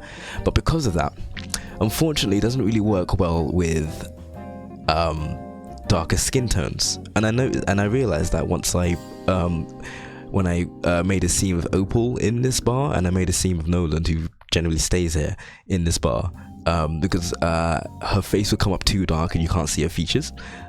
Because basically the screen is just dark, and the only things lighting it up are the bits of light. So because of her portrait will show up around this side, there's nothing here, so you can't see her face well. So I had to actually put artificial lights in here. You can't see them because the entire place is black, but I've had to put lights around here so you can actually see her face. You're not from around here, are you? What? How did you know that? I can tell from your behavior. You have a clue about what's going on around you. Pretty perceptive, aren't you? That's what I'm here for. My name is Nolan Rush. I'm the intelligence and tactician of the group. I'm the one who covers the op briefs. You better pay attention later on. All right. So, do you do any fighting, Nolan? I prefer not to when I can. That's not to say I can't pack a punch or two. And she can indeed pack a punch. She's actually super. You'll see in the scene. There's a scene where she punches straight through a brick wall. She's actually really strong, but she's also a major pacifist, and doesn't actually like to fight people, though she has crazy strength. The briefing will start soon. Okay. If I speak to Era at this point, you have to introduce yourself to everyone. So let's speak to Elise. Hello there. So, are you and Dario dating? No, why would you think that? I don't know. You two just seem close. Well, we have known each other since we were kids. It's only natural. Have you seen the freckles on Elise, by the way? Have you noticed them? Doesn't make us boyfriend and girlfriend. You still haven't told me your name yet. Elise Fiore, a member of the Vanguard Division. Vanguard? You? Don't you dare act so surprised. Oh. I can fight just fine. Sorry, I skipped it. Darren says, Vanguard? You? In those heels? But yeah, did you see the freckles? Nice touch. If you say so. Listen, Darren. You better hope for your sake that you pull your weight around here. Everyone takes their work seriously here. And I won't tolerate your nonsense. You understand? Not the friendliest one of the bunch, are you? What did you just say? Don't worry. I promise to be out of your hair as soon as I can. I'm the hero, after all. Oh, please, don't flatter yourself. Yeah, she has a little bit of an attitude. He better stop before he gets a heel into his face. The briefing will start soon. Pay attention, okay? And then the last one to speak to is Titus. Hey, buddy. So, you're the hero, huh? News travels fast. How do you guys know about me? We have Ariel to thank for that. Kept going on about a main protagonist who will definitely be here to help us save the princess. The rest of us thought it was a load of crap. What made you guys change your mind? See that big guy over there with the cape? That's Saltier. He's the one who convinced us to believe your friend. Now that you're here, I can't wait to see what you can do. Oh yeah, I'm Titus Lucidus, a member of the Vanguard Division. Looking forward to working with you, pal. I was waiting for Levan to say that. Oh, hi, Kane. For context, Levin made a game as well, called, or was making a game, because I think the voices only came for the sequel, if I remember correctly. Either way, he had a game called Esperwing Chronicles, where the voice actor for this character voiced the main character for his game. That is all of them. And then now that I've spoken with all of them,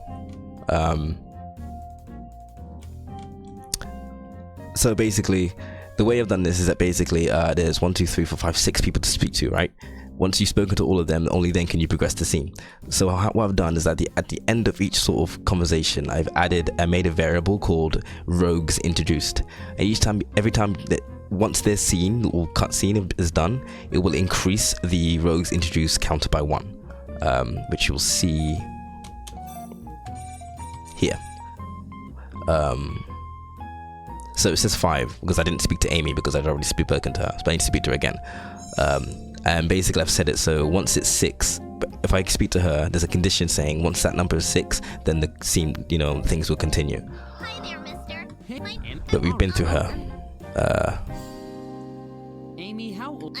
Amy must have. Yep, and yeah, I think Nolan's ready to talk with everyone now. Hey guys, I'm back. Did you miss me? Oh, good. Just in time. But not important. What I will show for Jess, I will show a voice scene of Ariel, just for Jess. I know exactly what scene to, but I will need it to manipulate the game a little bit. Fairbarn. So this is Fairbarn, the starting town of Darren. Darren's house is just over here. This is Ariel's house. It's not much to it, but it's a starting town.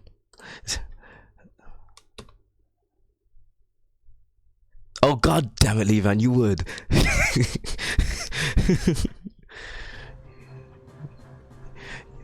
Alright, so this is her house, but okay, so I need to sort out a few fucking, oh jeez. Oh wait, my bad. Okay, stop. Okay, so if I do this, all right. So I need to sort out a couple of switches. Okay, so this is done. That's done. I think that's done. Adventure time's done.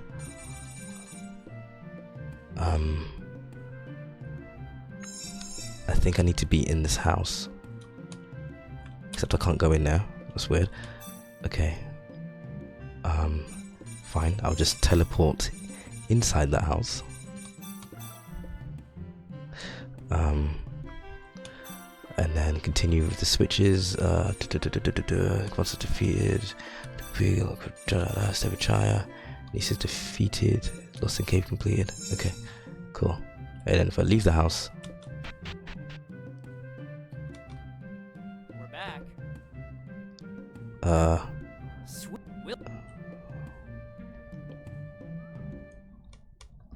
Ugh, God. Okay, give me a moment. It's still messed up because basically I'm starting the game from the very beginning, so I need to like activate the things that cause the scene to happen.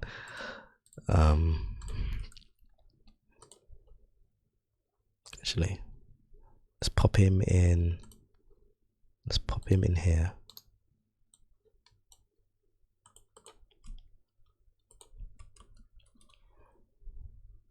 One teleportation later. Welcome to the stream, Obsidian. I don't know if you were in the stream before or not, before now, but if so, sorry.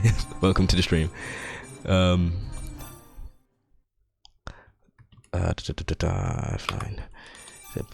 No, we've done teleporting, so I need to sort this,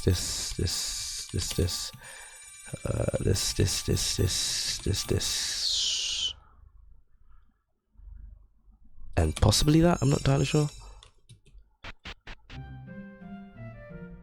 We're back.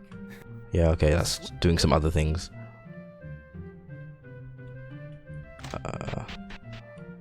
And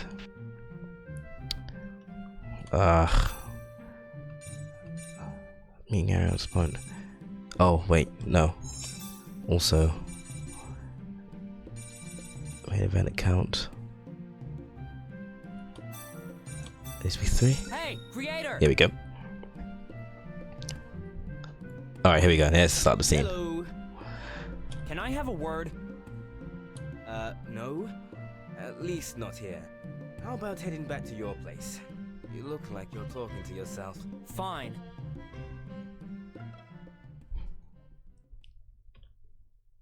So, what did you want to talk about?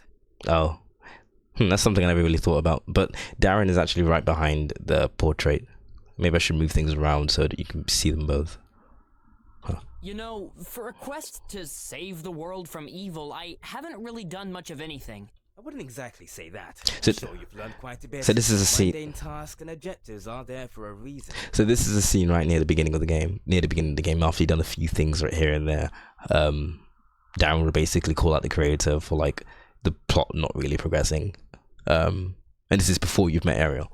Okay, but what about plot? Isn't there some sort of plot I'm supposed to follow? Maybe the plot will begin without you realizing. Maybe the plot has already begun. Cryptic as always. Okay, so you said there were 4 other people just like me in this world? That's correct.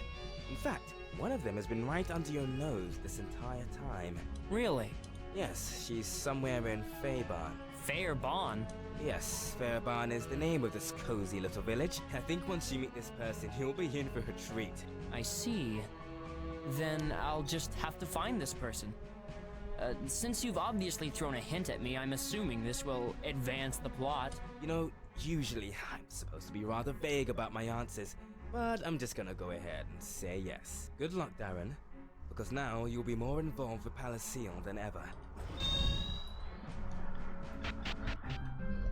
And there we go. The Thief Major Crimson Hair. And we just go to this house. And yes, here is your wife. Her introduction. That stupid creator is so annoying. Wait, is that who I think it is? Wait here, he said. The main protagonist will be here soon, he said. Ariel? Darren? Hey! Oh my goodness, it must have been months. What are you doing here? Woke up one morning and felt like saving the world today. You're not serious. Wait, could you be the main protagonist? Yep, I'm the guy. Oh my gosh, I'm so glad it's you. Now I don't have to feel so awkward asking you to help me out. Oh boy. What? You two, you've got, I don't know where the line for this went. You two, you've got a mundane task for me as well? No. This is really important. I mean, it has to be, since the creator told me to wait here until you arrived. Long story short, I need you to help me save a kingdom. Love her, that's it guys, I'm gonna marry her, Jerry Wen. A kingdom? As a matter of fact, maybe it's an empire, since it's all evil and oppressed and stuff. Oh, fun fact, right? Ariel's voiced by Amber Lee Connors. She voiced the main character in that swimming butt anime that came out a while back. Forgot what it was called. She's also voiced in Ruby. She voiced Vernal in the latest season of Ruby as well. And how exactly would we go about saving this empire? We're going to take the throne. Wait, what? The queen doesn't deserve it anyway. Whoa. You can't just go kicking queens off their thrones or whatever. But you don't understand. Queen Lene is a bitchy old hag. In Keijo, is that the name of the show, Keijo? She voiced the main character in Keijo, yeah. I don't think you should be saying that to just anyone. She's mean, she's greedy, and she taxes her subjects way too damn high. All to pay for her stupid man whores. Yeah, that got dubbed. There's at least 5 beheadings a week because of some weak charge like accidentally stepping on a city guard's foot. I get it. The place is a complete mess. But where do I come in all of this? My friend Ruby. She was captured by the Parisian guards, and she's going to be executed soon. We need your help to get her out. I don't mind helping out with that. But just one thing. If you overthrow the queen, who's supposed to take the throne after? Why did I spell throne like that? Ruby. Princess Ruby. The same woman the queen threw in the dungeon. What kind of mother would execute her own daughter? Stepmother, actually. But that's what I'm talking about. She's ruthless. Alright, I'll go with you. I don't think I can turn a blind eye to this. Thank you, Darren. I'll be counting on you, hero. Give it a rest, will ya? I'm no hero. Yet. Okay, we'll be heading to the city of Parasa. It's westward from Mayona Road. And basically, and she joined your party, and that's basically the scene that takes place before. That's the scene that takes place before before introduction to all the rogues. You just need to actually travel there. And for a bonus for Jess, this is the scene that happens when you enter your first battle with Ariel in tow. Ready for battle. First battle with Darren. A bit jumpy now, aren't we? Hey, Darren, what's your class? My what now? Your class. You know, your job, your role. What kind of style you fight in? Oh, well, I kinda just swing my sword about, really. I've also got these really cool enchanted sword moves, and I can take hits like a tank. As I thought. Just a typical warrior then. Gee, the creator sure is original. What about you? At first, I thought I was going to be the typical white mage, because I have these healing powers. But then the creator gave me a pair of daggers, and now I have amazing speed. Also, I can steal items from enemies as well, so leave the looting to me. I guess you could call me a thief mage? So you are a thief. Shut it, Darren! Just be grateful that I'll be healing you from now on. And Jas, this song is not something I made. This is a placeholder, because the battle theme changes after you meet Ariel, and this is a placeholder. This is from Heroes of Mana. The soundthetic of what's it called?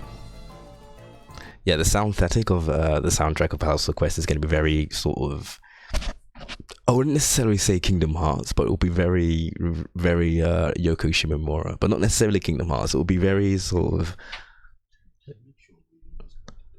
Yeah, cool. Bye. It will be what's it called?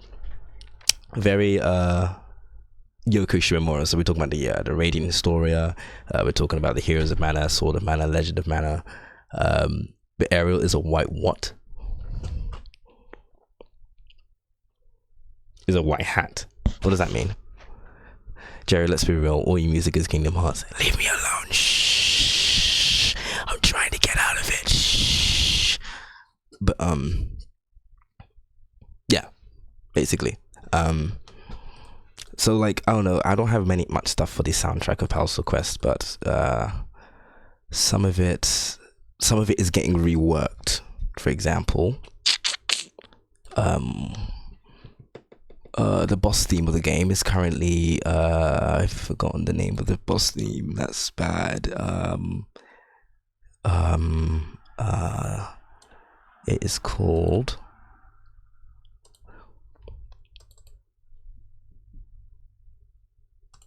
yes, it's called Cursed Spite, which is actually inspired from a Kingdom Hearts song. Actually, from what song? Vim and Vigor, I think. You were doing the boss theme, yes, and doing redoing the boss theme. I think my music talent, because I made this back in 2013, 14. I think my music talent is upgraded a lot more from this. I can do a lot better than this. And Leva's saying you made a tense mix and everything. So in the soundtrack, especially with the battle themes, I have this little sort of what's the word? Feature or mechanic called tense mix. It's not a gameplay feature, it's more like an aesthetic feature. So I'm trying to find a good example. The best example is this, honestly. So Darren, Mikhail, yeah, sure. So during a fight, fuck's sake. Okay. Cursed Spite, yeah. So during a boss fight, you have your boss music or you have whatever, right? However, I have it coded so that when the battle reaches its final moments, the music will change into a tense version of the same soundtrack.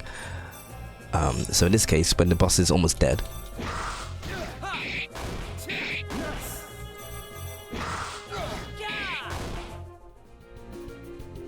this sort of change with more instruments and stuff like that.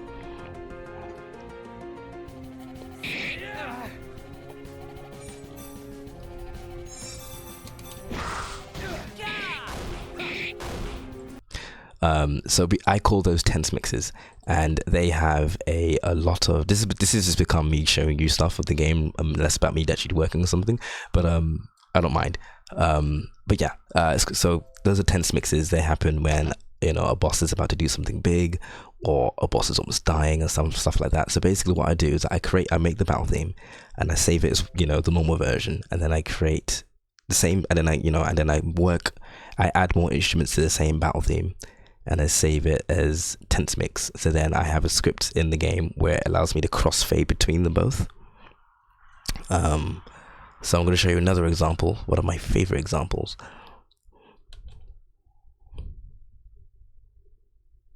And then there's a variant called a legacy mix. There is, but I only use the legacy mix for your soundtrack, or for your commission, Levan. Let's see. Where would it be? It would be before. It would be around here. Nope, that's not it. Obsidian asks, wait, so if there are thief mages with healing and thievery, will there be a thief mage that will deal elemental attacks with thievery as well? There could be. I haven't thought about that. I mean, I've thought about that, but like I haven't.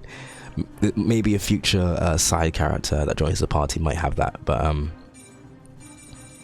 it's the thief mage. The idea of a thief mage is generally something made for Ariel. The idea for the thief mage is actually from this RPG called Crimson Gem Saga. I'll type it in the chat. Spinel, dude, yeah. Crimson Gem Saga.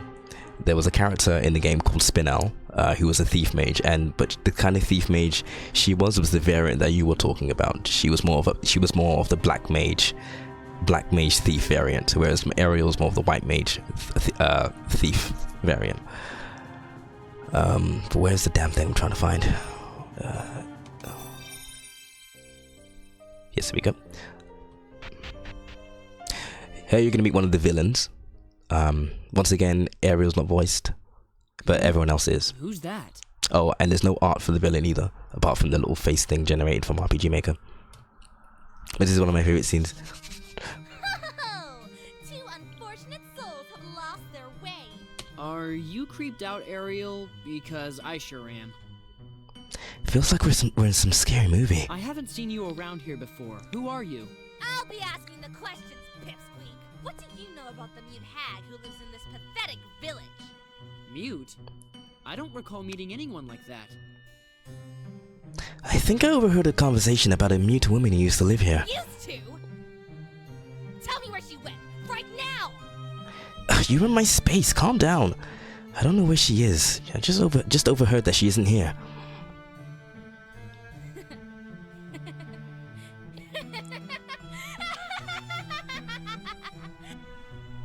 So she isn't here either. In that case... Maybe I should just be the voice of Ariel. Hey, what's the big idea? Watch out, Ariel. She's got a funny look in her eye. Would you like to skip this battle? No? So this is the battle theme, or the boss theme I made for this particular character. It's called Maniacal Prodigy. Listen carefully to the music and watch how it changes at a certain point. Hey, why are you attacking us? Unfortunately for you, Missy, you've caught me at a very bad time. So now I must kill you both.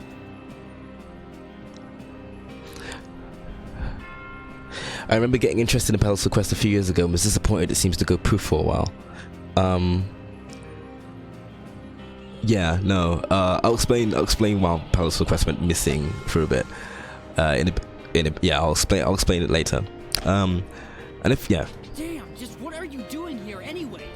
Can it worm? Just hold still so I can burn you to a crisp.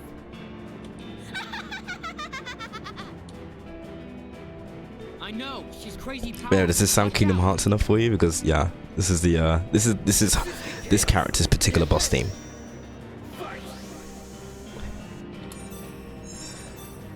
So the idea behind this boss fight is that you're not meant to win it. However, you can win it. It's just that you're not meant to. But you get extra bonuses for beating it.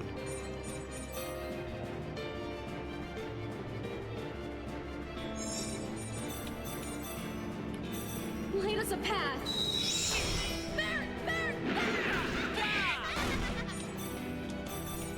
The person who voices the villain, her name's Laura Louis, and she did a fantastic job. Light us a path.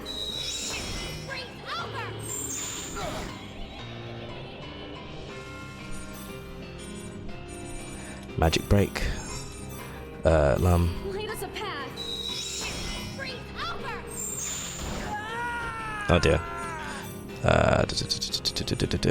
Phoenix down. Here you go. Sorry about that. If I taunt, use Vim.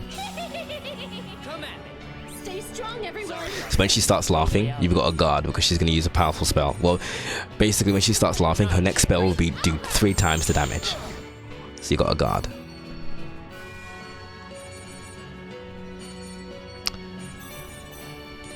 Light us a path. This is gonna hurt.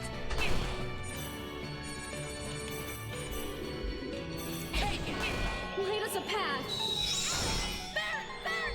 Almost. Ooh, she evaded magic. Well done. Now she's resistant to all types of elemental attacks. So you'll see that Flame Tongue won't do much. Except she's not resistant to light damage. Fuck's sake. Here you go.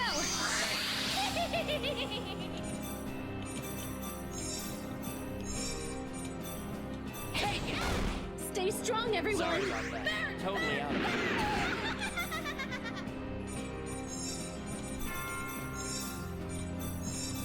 Strike. From the land of the living. See, the music's changed now. And now it sounds a bit more electronic. What's going on?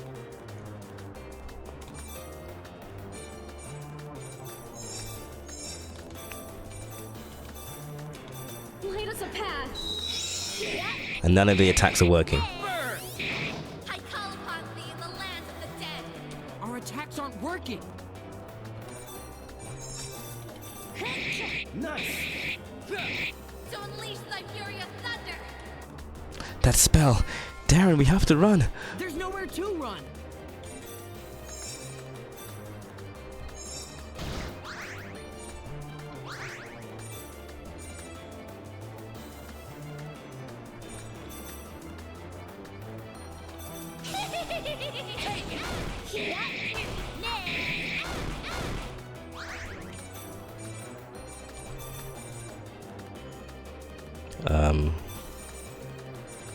No way, no way.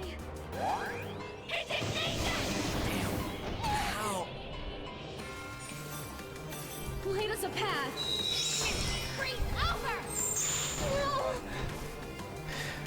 So at the end of that, she casts Indignation, the famous spell from the Tales of series. You're actually meant to die by that attack, but you can set it up so that you survive it.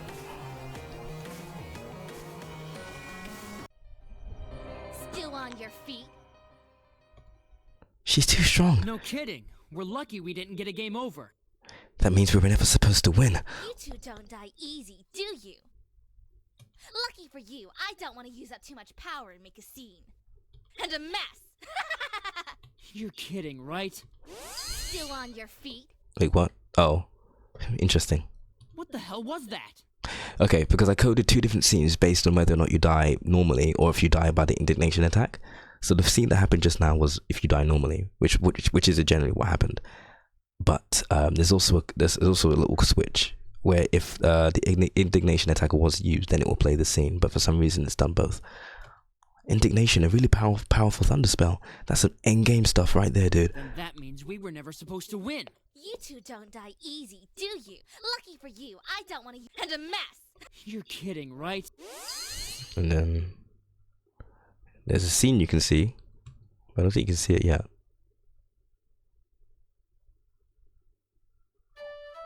Because that's when you meet a couple of future characters. But yeah, enough of that. Let's see. What's the chat saying? Is Assery legal? I forget. Levan, why are you like this? Man.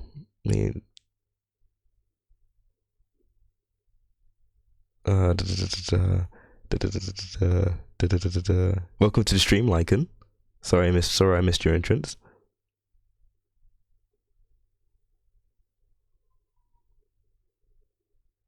What the fuck are you talking about, Levan? Darren or Arian should reference plot armor.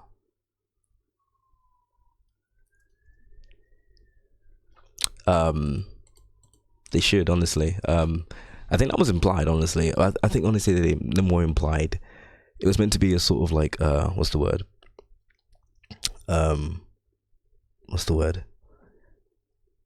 A sort of parody or sort of more lampshading the whole, like, you know, boss fight you're not supposed to win, sort of thing. And you know, sometimes you get in those.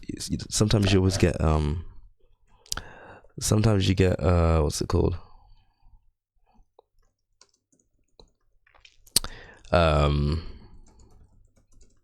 Those boss fights where you know you're not supposed to win, but it gives you no indication that you know it's an unwinnable boss fight. So you end up using all your items, and then you find out there's no way to win anyway. You're not meant to win, and that gets really annoying. So for this, I decided to not really go that route. I made it so she's strong enough to sort of give the idea that she's not meant to be beaten, but at the same time gives you a little bit of a fighting chance. So even if you do end up using your items, you do know that you can win, which is seen here. Even after she does her big indignation attack, which outright killed Darren, it didn't kill Ariel because of her higher magic defense stat and the fact that she actually guarded. So the battle could have continued on from there. You could have been well on your way to defeating her because indignation, she doesn't use indignation a second time. So if you were to beat her, then you get like loads of EXP, more special items and stuff like that. So it does reward you for actually beating an unwinnable boss fight, so to speak. But yeah.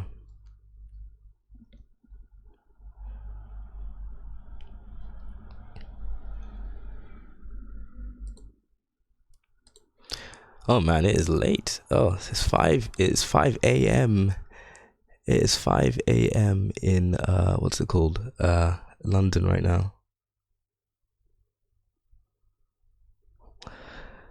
Crazy. Well, okay, one sec. Okay.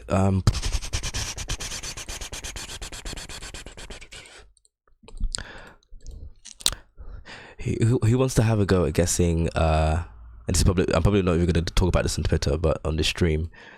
Who wants to have a go at guessing the character's sexualities? Because I have them all lined up. And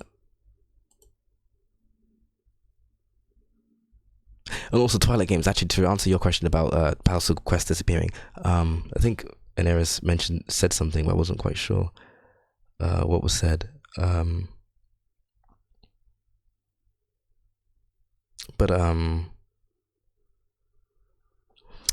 Yeah, basically, Palasiel Quest is the thing I work on in my spare time, but sometimes something else takes over because I'm always doing something. I'm either doing music, I'm either working on this, I'm either working IRL. I've got loads and loads of different projects going on. It's really when you got so many things going on and you're a workaholic, you get burnt out. One of the biggest reasons that Palasiel Quest went missing for about 2 years was because I'll show you. Actually, I'm going to show you. There's this part in the game.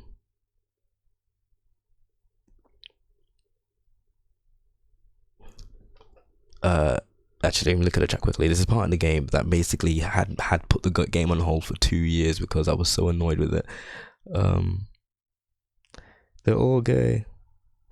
I'll stay quiet because I have a cheating advantage. Dan Twilight got it right. Lol. My wife better be gay so you have a chance to marry her. Lol. Okay. Okay, cool. Well, I'm gonna go through them. There's a few I haven't. I'm gonna go through them actually. There's a few that I haven't really thought of. I mean, like the whole thing is, the whole idea behind it is like I'm not gonna really push the sexualities in the narrative. It may not even be mentioned. It may be implied or mentioned, but it's not gonna be sort of like, hey, look, they're gay. Look, Twitter, they're gay, and it's not like I don't care. But like this is how I've made them. Also, interestingly, I'm gonna put the sexuality. I've also been thinking about making the sexuality play in gameplay. Playing gameplay. So, for example, you know how in RPGs you have those enemies. You got those enemies that charm the party members. So, for example, you got like the succubus enemies, or the male version of a succubus. I think it's a succubi. I don't know, something like that. They've got those charm spells that charm the party. Sometimes it's a general charm, but in my case, it's in Palasiel Quest's case, it's going to be a focused charm spell. So whether it's coming from a male monster, or male humanoid, or female humanoid, and certain party members will be immune to the charm spell, depending on what the gender of the enemy that's used it. And you are about to see who is immune and who is not. So I'm just gonna go down a list of names. And of course you can have your head cannons and whatever, but Ariel, straight. Ariel straight. Ariel straight. So that means she will be immune to charms from female humanoid enemies, but not immune to male. Creator, well, he's omnipotent, but I'm straight. Darren, that's an interesting face. Darren, he is immune to all charm spells. Why? He is asexual. Elise, straight. Sorry, my bad, not Elise. I got Elise mixed up with Ariel. Elise, bisexual. Keon, straight.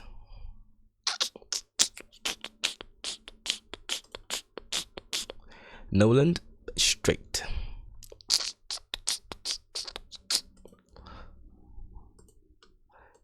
Smile. Opal, bisexual.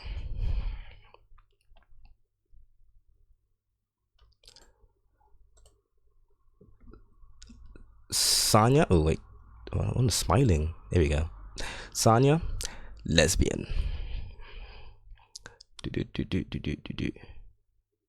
Sersha, straight.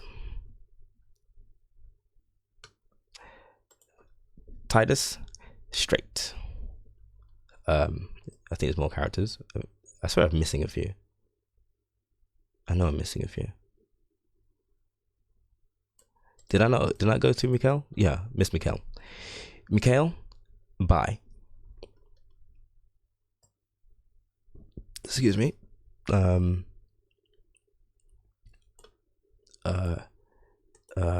No. Mistress. Excuse me. Mistress. Lesbian. Sorry, lesbian. And that's it for the most part. I think that's all the characters. I mean, there's more characters, but I haven't really written them into the narrative all that well. But that is the sexualities of the characters.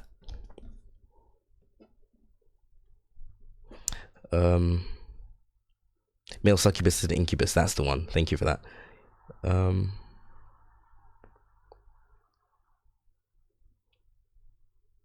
Let me look at. I'm looking at the chat.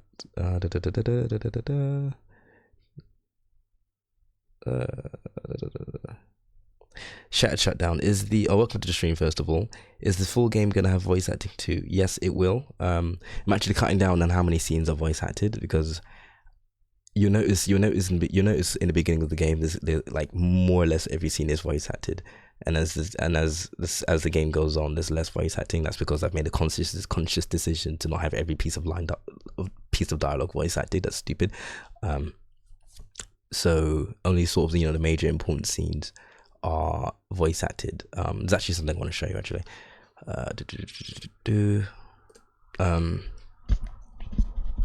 My parents are Salvadoran. Pieces for life, my dude. Nice.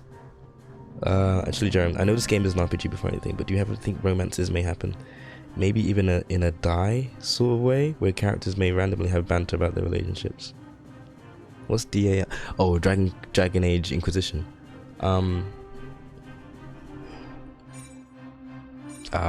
need music. Okay, I can't hear myself. One sec. I'm gonna answer that question in just a moment. So one of the reasons I made Darren asexual is because I did not want the main character to sort of I didn't want to fall into the trap of many RPGs, many JRPGs as well, where the main character sort of falls in love with someone or whatever. Like, I didn't want romance to be the driving force. It's done and it's tired and done. So I'm a bigger fan of romances outside of the main characters or outside of the main protagonist. For that reason, there will be romances, but not between the main character, or not with the main character, obviously. Or maybe they might do with the main character, maybe, but not so much in the traditional sense. But within the main characters, I can tell you that Opal is in a relationship. Sanya is in a relationship. Yeah, out of the main five, Darren, Ariel, Keon, Sanya, Opal. Sanya and Opal are in relationships. With characters outside of the main party. So they'll talk about that and stuff like that. There's no sort of there will be affinity points, like sort of like friendship points or whatever, like you get in RPGs or some visual novels where you talk to a certain person and your affinity with them, or your social link or your social rank goes up with them or something. There'll be a little bit of that, but it won't be the focus. But banter about relationships and stuff like that. Well, there's no inter-main party romance, and there's romances outside of the main party as well. There's romances between some of the characters that you've seen actually. But yeah.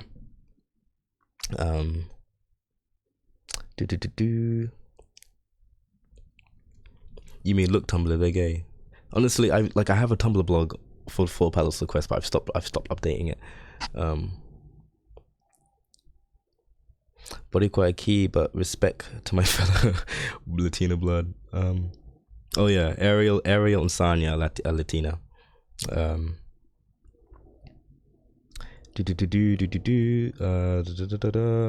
Someone hopping in now is gonna be confused. I just know it. Oh, you mean me going through? yeah. Okay, cheetah, I know, respect. I tend to not consider the sexuality of my characters, as it doesn't matter. The only reason I consider the sexualities is because I think it will just give them a bit more depth. But I'm not gonna like sort of push it, And also I thought it would be a very fun gameplay thing where the player could sort of figure it out based on the whole charm effect thing. But yeah, I'm a writer. Saltier. Jerry, they must know. I don't know what you mean. Jerry gave me position to headcanon, so I'm keeping my wife. Yeah, you do that. They must know the juggling secret.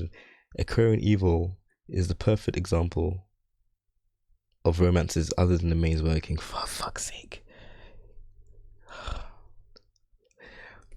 I say for fuck's sake, Aquarian Evil was an interesting anime. It started off good, but fucking, it was like, yeah, it was such a good anime, and then fucking went down to the dumps at the end. But like a very good example of like romances outside of the main character. Because the romance between the main character and the main heroine, so to speak, absolute trash.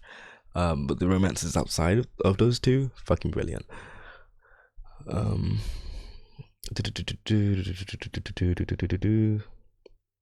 I love that Dragon Age did, where characters you can't romance will be on missions with you, and they'll be banter between the ones in relationships, like Dora and Iron Balls thing. Yeah, that was really cool. I think that would be a lot of writing and coding on my part, honestly, if I was to do something like that. And Eris, but he's Puerto Rican. Oh, Sanya. I was such a so tier sexuality. Straight, really. I've not really thought straight. Thing is, like, romance for Saltier is not like a thing. Because of his backstory. So she's my fave now. But yeah, so there's no real, and it's like Palasiel Quest isn't a thing where it's like, oh, here's a list of characters you can romance, because that's not what the game is at all. But yeah. I was going to show you something. Oh yeah. So the game has a thing called skits, which is an idea taken from the Tales of series. Honestly, it's like because Palasiel Quest started off as like a parody of RPGs, right? But then it became a lot more than that. It became its own sort of self-contained thing, but still keeping that sort of essence of, referencing and nodding to RPGs that I love. So one of the things I put in the game is skits. So for example,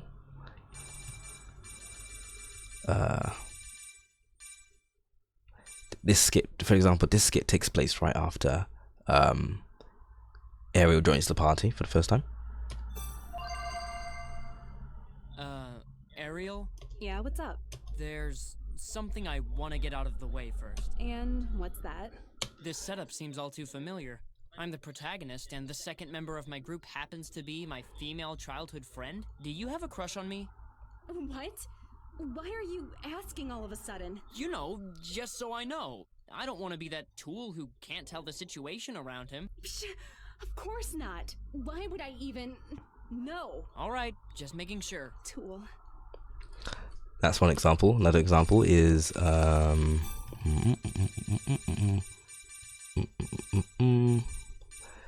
rest of the inn, romantic spot.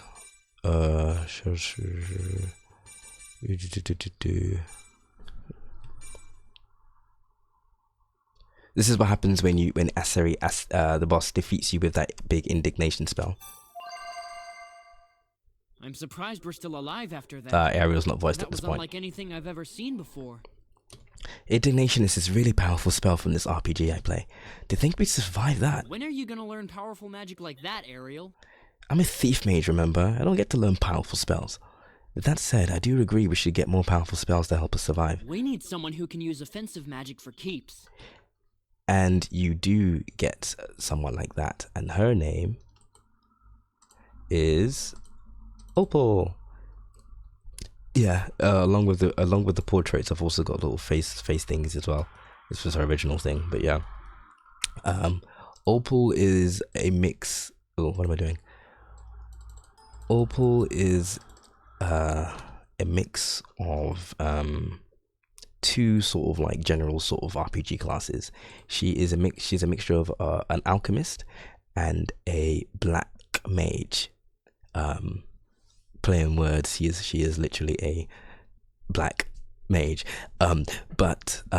So I have called her an alchemage, which I will spell that. Ooh, I spelled that wrong. Alchemage. There we go. So basically what she's able to do, she's able to cast, black magic. Of all three tiers, she's able to cast some powerful magic. And she can also craft items in the midst of battle and outside of battle to create an effect. If you remember Riku from Final Fantasy X, it's basically that. She's able to sort of create many different effects. Now, I have a problem with Opal's mixing ability, because it doesn't work as intended, and there's a bit of a bug going on.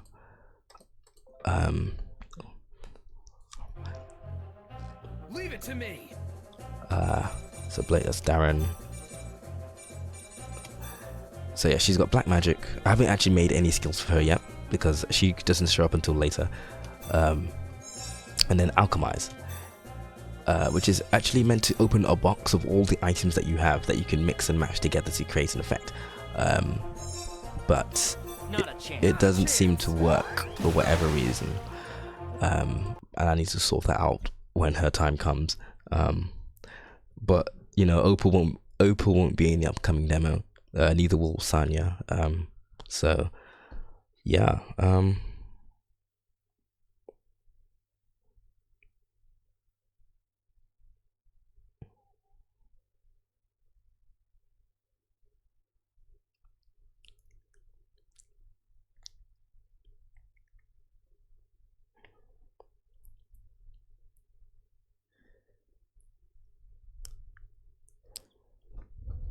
I didn't decide for Ariel yet, no. But I decided Sanya would be Puerto Rican. I haven't decided for Ariel because it really doesn't matter. It really doesn't really matter.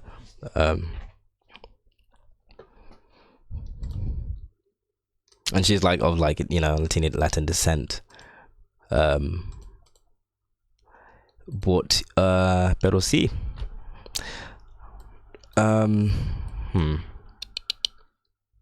Now that I fixed that, let's think of some. Let's sort out something that's been on my mind.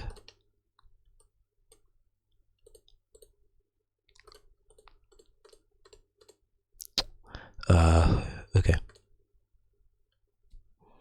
Seri, easy mode. He should just show up. Hard mode, only Ariel shows up, I believe.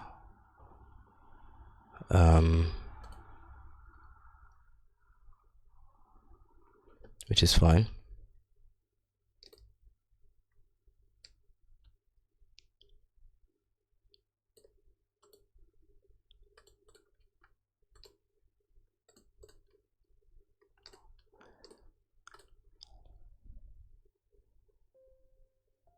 Okay, here I come. Beat the assassin.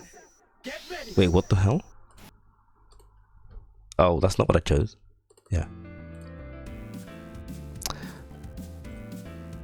Actually, so there's a little feature I put in the game. It was more of a thought, and I remember I think I did the recording for this little feature when I was in Florida in September. So in the beginning of each boss fight, why does Dropbox keep deleting files? I don't understand. What's it doing?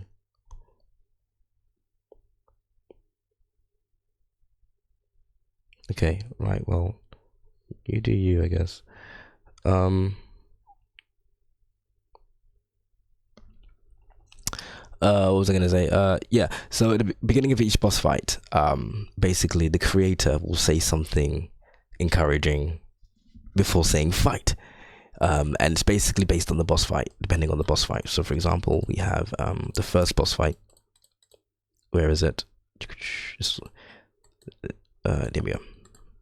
So for example, with the first boss fight against Gafonsis, it's your first ever boss fight, and he says, "We should win this." All right. You know, after the dialogue. Once you find yourself with enough TP to perform an art, so creator comes out with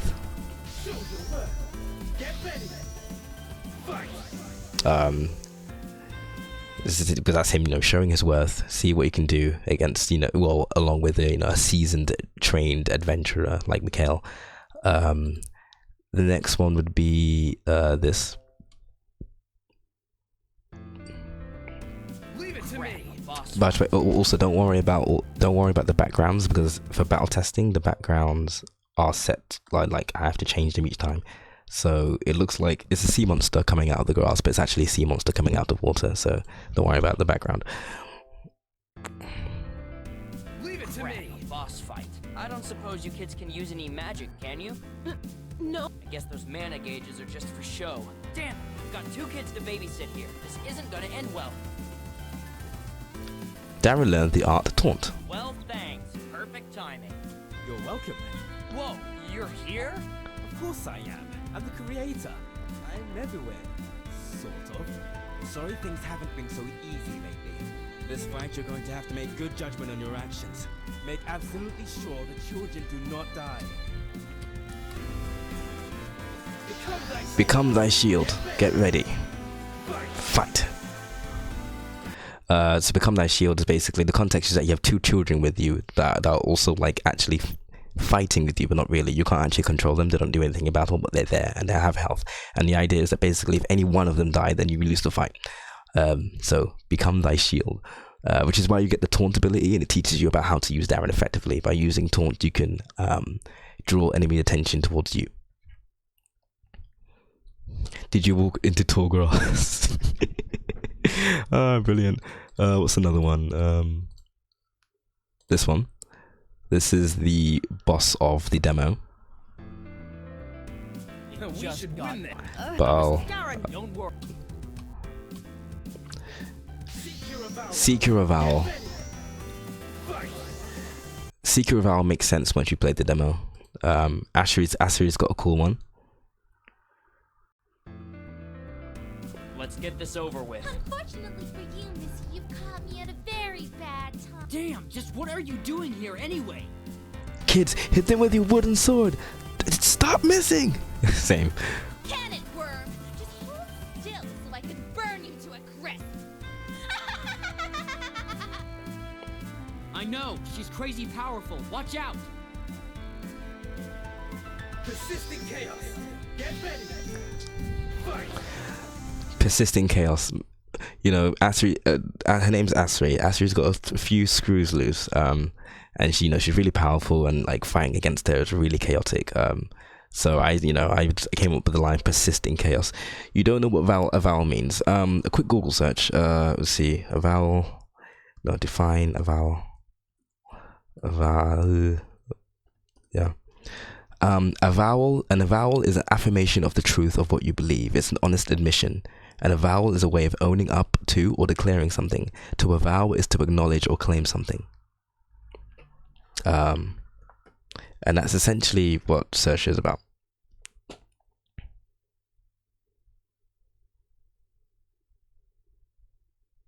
Right, thank you for joining the stream, Jess. Glad you had a good time.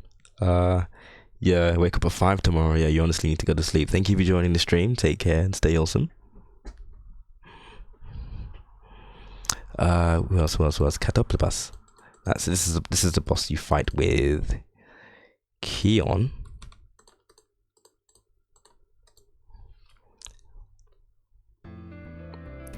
Let's get this over with.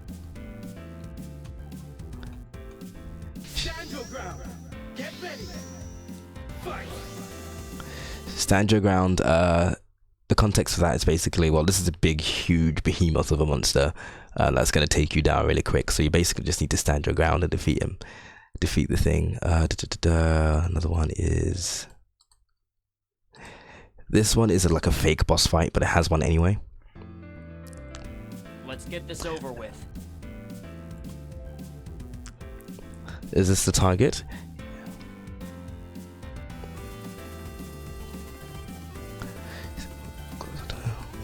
Secure the target. Get ready. Fight. Basically, the boss fight is the target, but it is the fake boss. Moses Carena. Ready for battle. Actually, I'll show you these ones later, because I'm going to show you some characters that you've not met. And it's basically one of the parts I'm working on. So this is a part. It's one of my favorite parts where I had a lot of fun doing, but I fear it's going to be a bit too challenging for players. So I've offered an easy mode and a hard mode. So I will do the scene and do the boss fights, and I'm probably going to lose.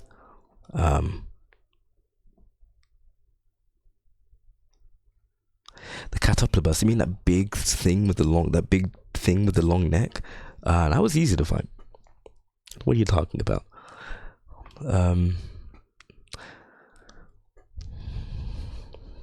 Oh, I can move this down now. Or I can increase it and move it down because I have my laptop back now. Why are you crashing? Don't do that. Wrong, bad.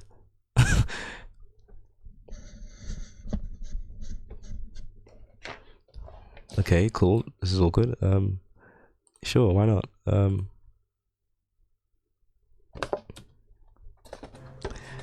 Continue. I need to find a good spot.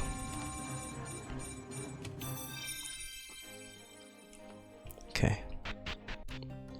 This is like towards the point where, you know, this is basically where I'm at in development, basically. You hear me? Oh, hey, Nolan. Sorry, I don't know if you guys heard that. I was drinking something. Oh, that's weird. Sorry. Hey, Nolan, we just arrived. Perfect. The both of you need to head to the watchtower over by the east side of town.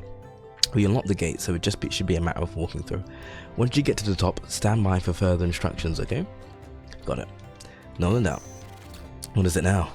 We've got orders to head towards the watchtower and wait to the top. I see. What's wrong? Oh, it's nothing. Don't be getting cold feet now, Keon. We're counting on you. I know that. Don't worry about me. So this music is from it's a song I made, but it's not for the game. It's actually from Lacria Legend, which is a game that came out, a full like maybe 50-hour RPG, free RPG even, that came out a while, like a month ago, I think, and I composed the entire soundtrack for it. All 50 pieces of music I composed. But yeah, cool. So they go into the watchtower, and then the scene sort of changes here. So you've met these characters. You've met Titus, Saltier, and Elise. They're part of the Vanguard. So basically, this is in the middle of the assassination operation, and basically those three are their own unit, and they're basically meant to take down the assassins' entourage, so to speak, so that they don't interfere with the plans of the rest of the group. So they're on standby, sort of thing. But they've also taken a mission, like a small hunt or quest to find this person who's like done something bad or other. So the scene sort of switches to them, and you actually get to play as them. So the idea with the Palasiel rogues, these guys, is that the 5 main characters, Darren, Ariel, Opal, Keon, Sanya, they're the sort of protagonists, so to speak, and the Palasiel rogues are the Deuteronogy. Am I saying that right? You guys get what I mean. Deuteronogenists. That word.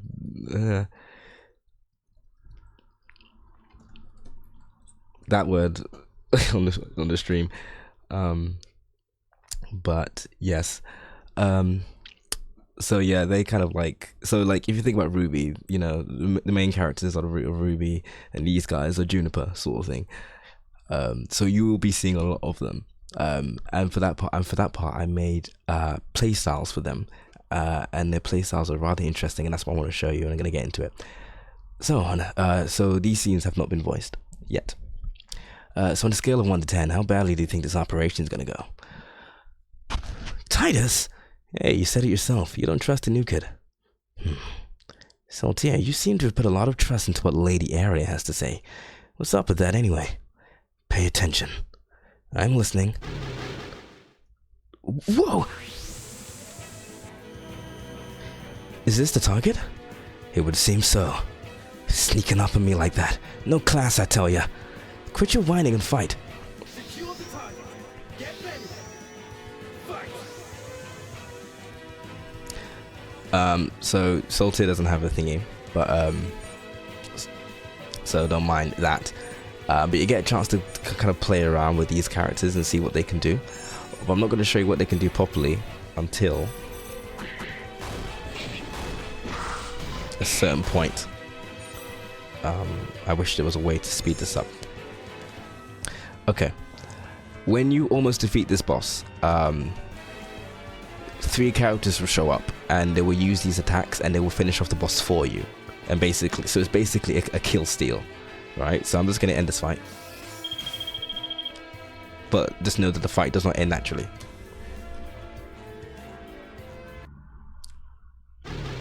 And these guys show up. What the?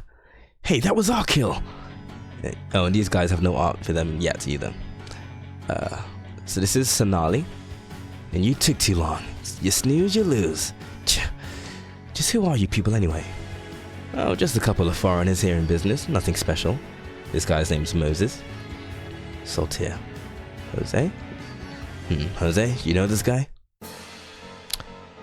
Oh, so I haven't actually shown it. But basically they're meant to clash swords, except I haven't really actually made the animation for it just yet. Okay, so I guess we're doing this. Saltier, what's going on? It's them. Huh? Our true targets. To think we'll meet again under these circumstances, Saltier. Is this what you do? Is this what you do these days? Actually, I'm gonna put the chat up here.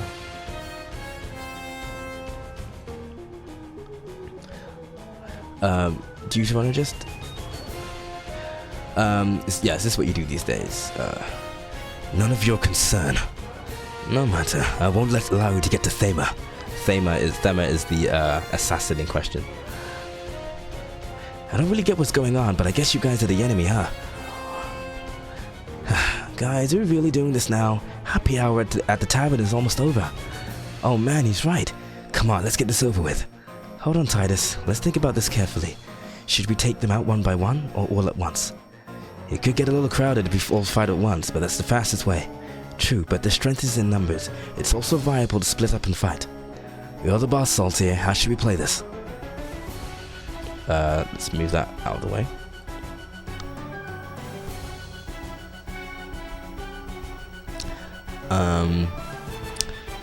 So also you might recognize this track. Again, placeholder. A lot of the music you'll find in this is placeholder. But this track is this is the boss theme of the Lost Odyssey. So in Ares, I know I told you about the Lost Odyssey the other day. This is the boss theme from that game. But yeah, so now this is the thing. If you look at the top left, you see something called Forge a Future Choice Divert. There is a feature in this game called Choice Divert. Basically, there will be a bunch of important choices that will show up for the player or the character in question. And what you will know is an important choice because, you know, Forge a Future will show up.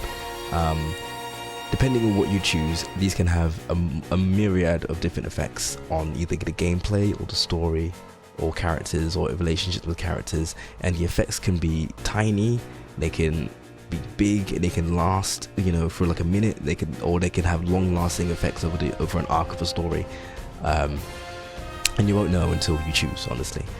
So in this case, we need to know if we're going to fight one-on-one duels or as a team. So this is an important choice only because it will determine whether the next part is going to be difficult or hard. Now, fighting one-on-one duels may seem easier, but it's actually harder. Actually super hard. So fighting one-on-one duels is actually hard mode, whereas fighting as a team is easy mode. However, because this is the first time you're using these characters, you won't really get to know what they do. And for the purpose of me showing you these characters, I'm gonna fight one-on-one duels. We'll split up and fight one-on-one. I don't know where the chat went. What's the chat saying?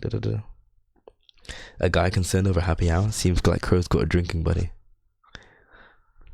How long have you been making this game? 10,000, 1 million years? Sounds about right. Okay, I'll quickly answer this question. How long have you been making this game? I first started this game in the summer of 2013.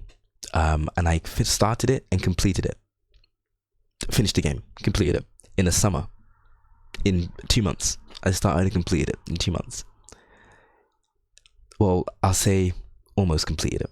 I was like at the very last scene, basically. And it was made on my laptop, on my MacBook at the time. And let's get the face cam up for this. And then I was an idiot in 2013. I didn't make a backup of my stuff, mainly because I made it so quickly.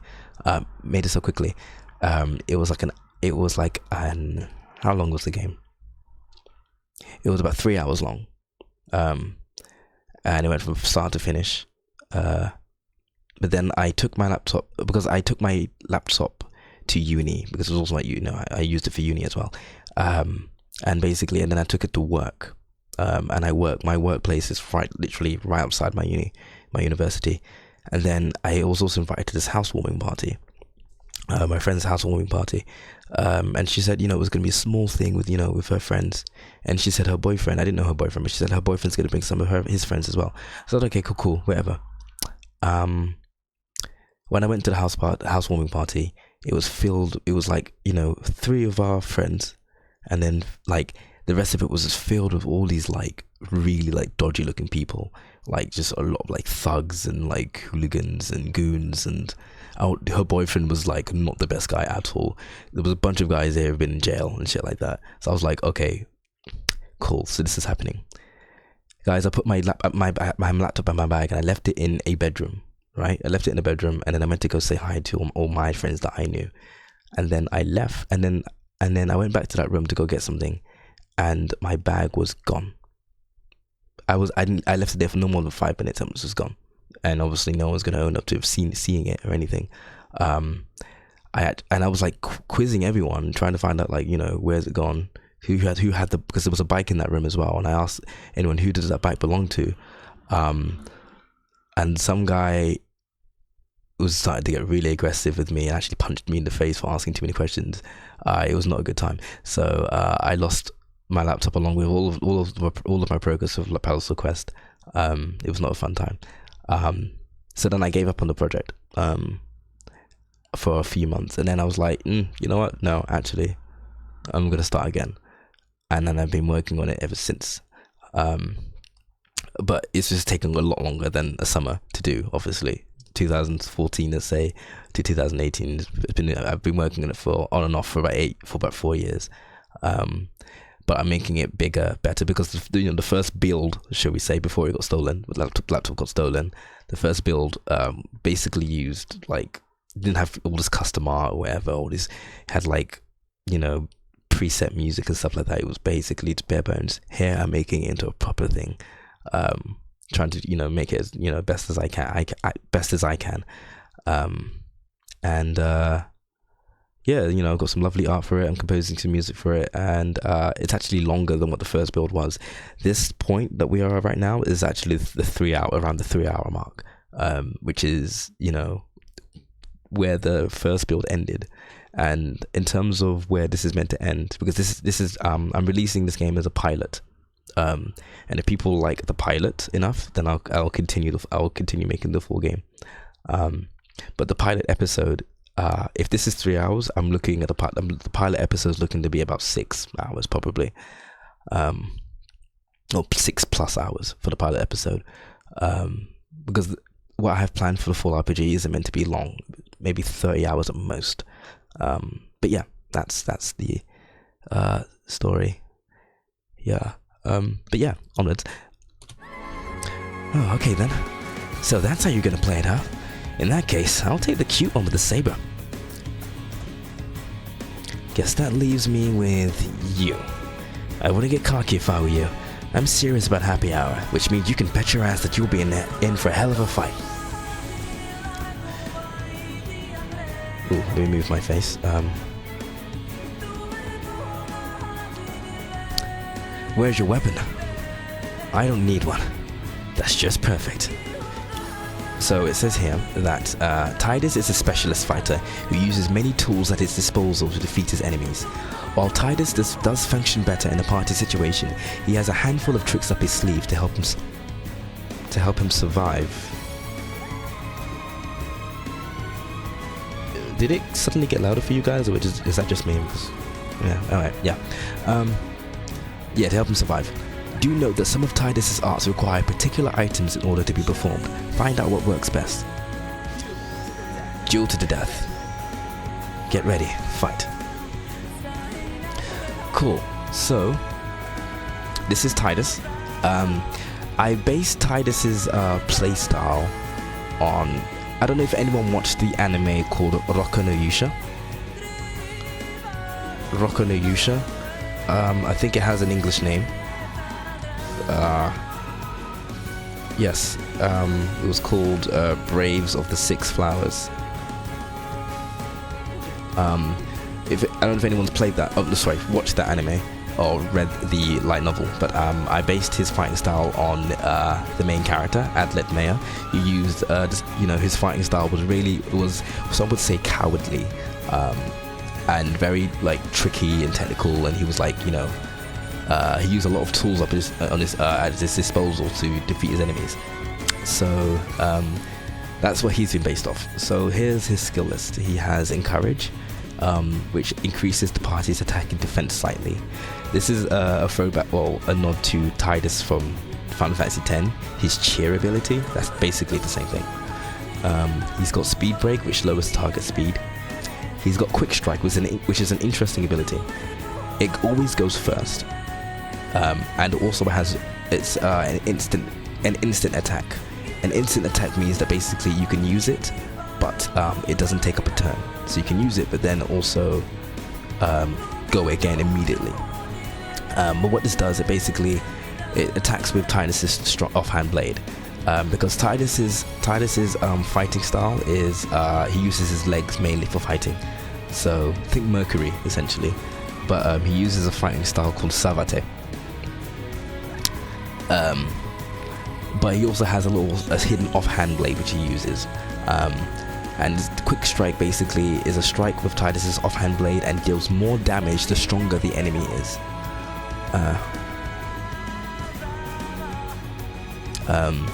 So basically, the higher the attack power of the enemy, the stronger this attack does, which will play very important in this boss fight.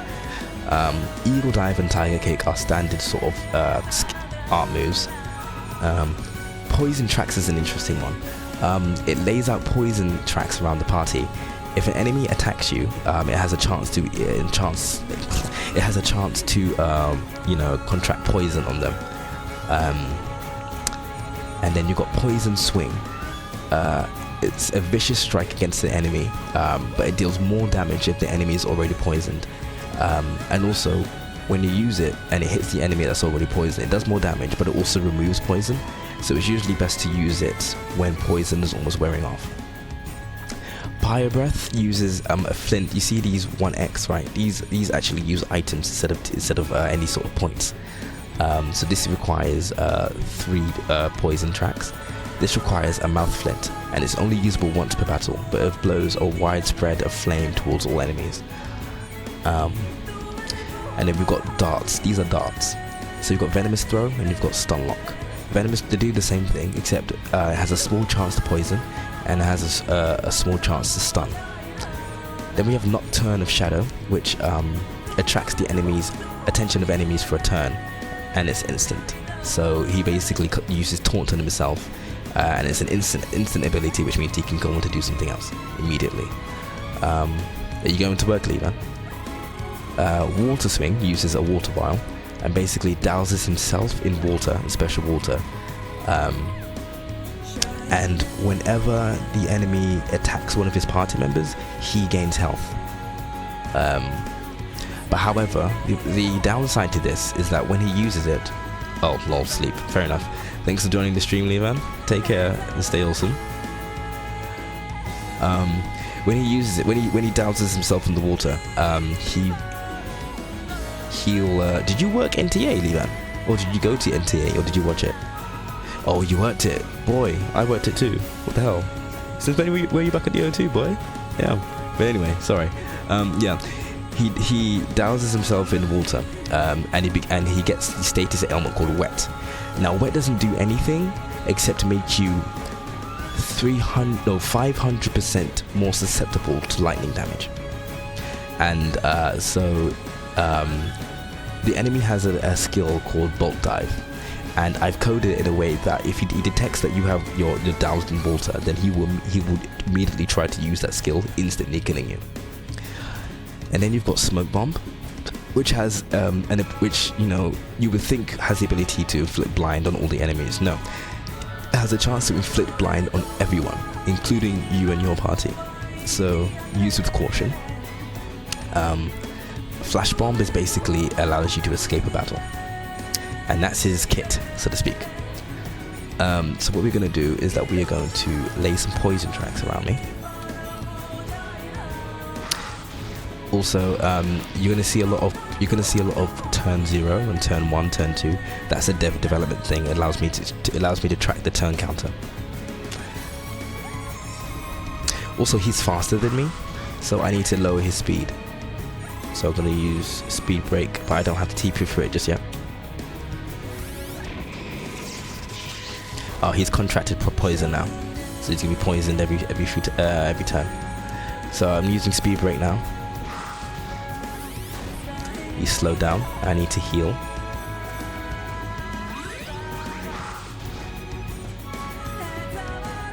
And I'm going to use poison swing, which is going to remove poison, and also deal more damage. It does a critical hit actually, rather than just more damage. Whenever you hear the creator say "nice," that means you dealt a critical hit.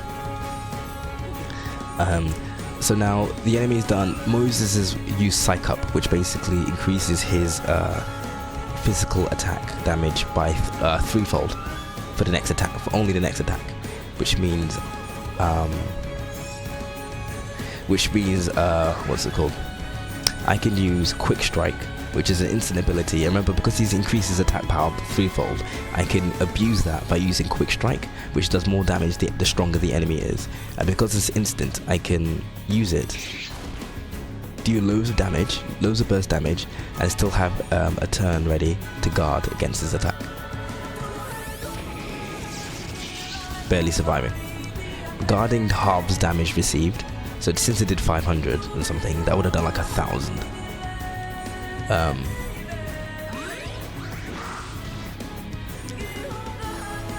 And Quick Strike can't be spammed either. Quick Strike has a cooldown. Stop you from spamming it and spamming it and spamming it.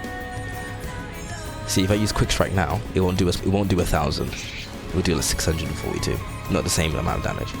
See, 2 CD means two turns of cooldown.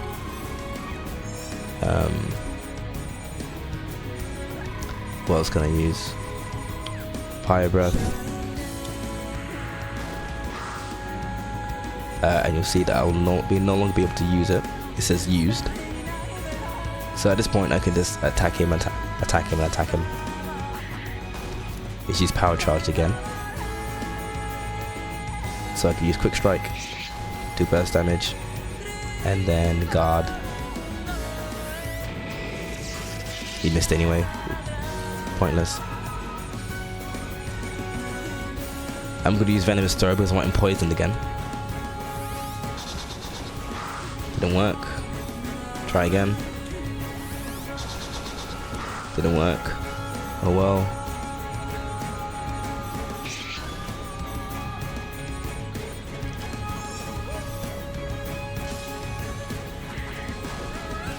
Ooh, he's probably gonna kill me. Oof, Titus was defeated. So if you die, you're able to reach. Ugh, I can't see. Yeah, if you die, you're able to retry instead of going back to your last save point. However, I'm not going through all of that again. So, you lose.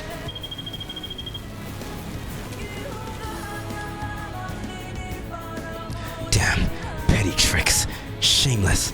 Hey, war isn't fair, bro. You gotta do what you gotta do to win.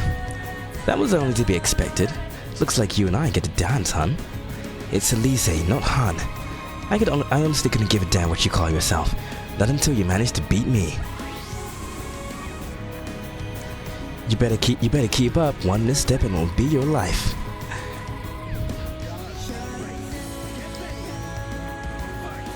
Dance of Grace. Get ready, fight. Now this one doesn't explain Elise's fighting style because there's no real easy way to explain it. So I'm going to do my best to explain Elise's fighting style because it is the most complex of any character I've made, and hopefully you guys can follow along. It's going to be difficult. It's going to be difficult to follow on against this boss because fighting Sonali one-on-one with Elise is by far the hardest boss fight in this game so far. Like, it's beatable, but it's very difficult, and even I lose. And I'm still working on tweaking it so that it's not like, you know, luck of the draw whether or not you win or not. But you really need to be on point. Okay, so the idea of Elise is that she is, a virtuoso. She's good at music. So the way that she fights is that basically she moves through 4 different modes of fighting, and she moves through them almost like a dance, like a graceful dance.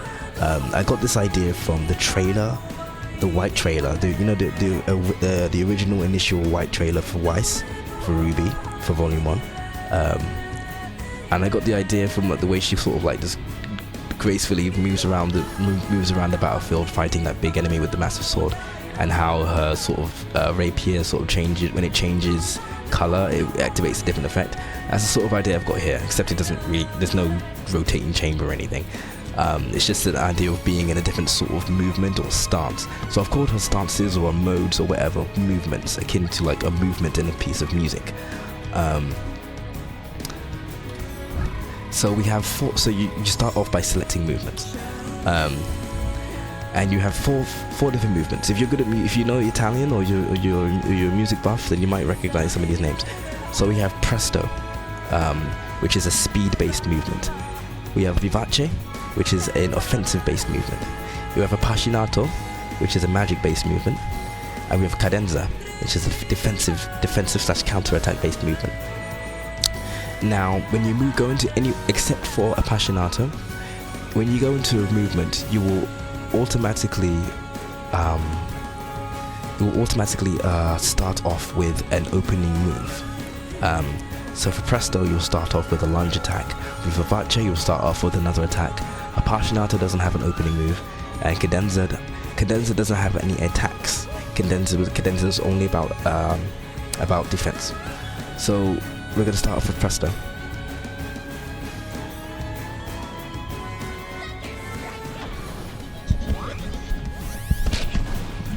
Now she started off with lunge. So now she has another thing. So if you go to movements, you'll see that you can't choose one, because if you look here on her state, she is in the Presto movement. So you go to Sonata, and this is all the abilities she's able to use under. This is all the abilities she's able to use under the Sonata, under the Presto movement. And like I said, it's a speed-based movement, so she's able to use agility to increase her own speed, evasion to increase her own evasion, magic evasion to increase her magic evasion. She's also able to use lunge, which she can't use right now because it's on a 3-turn cooldown, because she just used it. It's a movement opener, and at least lunges forward with a piercing strike, and it always moves first.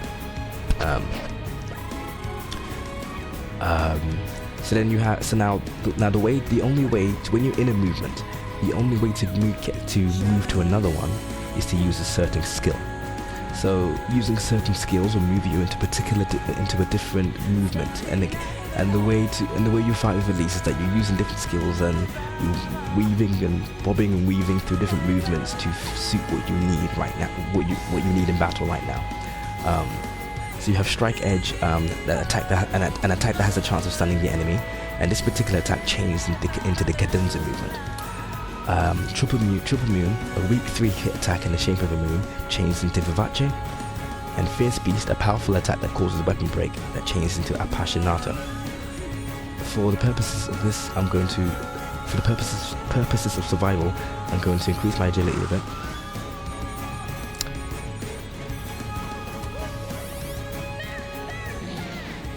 And heal. I'm gonna cheat a little bit, honestly, just so I don't get disrupted. But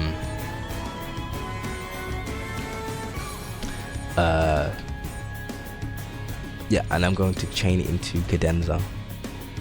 Is that right? Yes.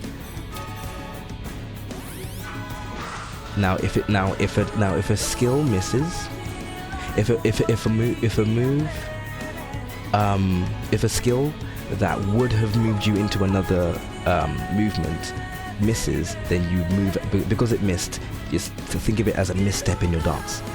So then you'll be booted out of the movement and you'll have to start the process again. So we're just going to go straight into Vivace. And she opens with Sword Rain. So in this one, she's got Vivid Massacre, multiple hits on the enemy that may inflict poison. Sword Rain, which she just used, multiple thrusts against the enemy. Leaping Dance, a jumping attack that ignores defense. Heartbreaker, a ruthless piercing strike that breaks down magical walls. Magical walls is like Reflect, Protect, Shell, and stuff like that. And that particular attack changes into Appassionato. And she's got Faint. It provokes a reaction from the enemy that confuses them, and it changes back into Presto. So for purposes of this, we're going to cheat. I'm going to use Heartbreaker to go into Appassionato. It missed again. Why are these attacks missing? I don't fucking understand. Also,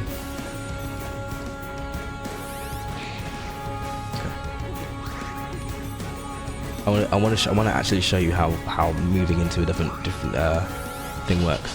So you got Sword Rain, she attacks, blah blah blah, Sonata, Heartbreaker, and then she'll automatically move from there into a patch. Why does it keep missing? What the fuck? What the fuck? What the fuck? Kill me!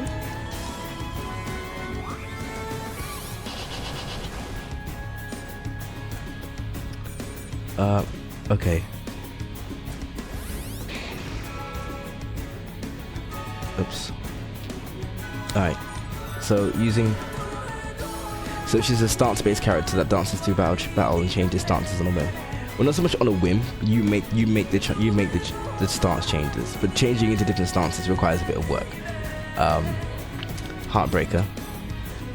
Please actually hit. Cool. Then immediately, boom, Appassionato.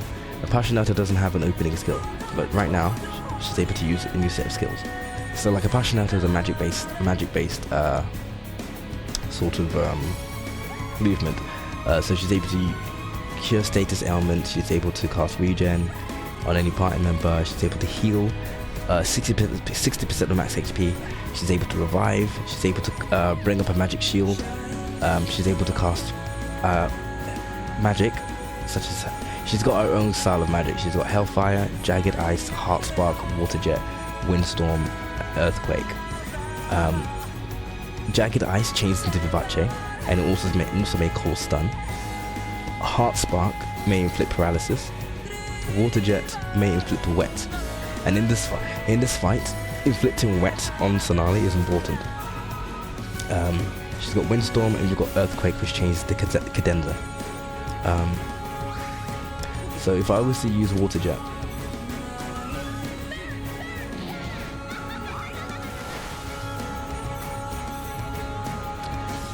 and I hope that I can proc wet, sorry. Never mind, I died. That's fine. This boss fight is actually really difficult, so what I'm going to do, I'm actually going to try and beat her for real.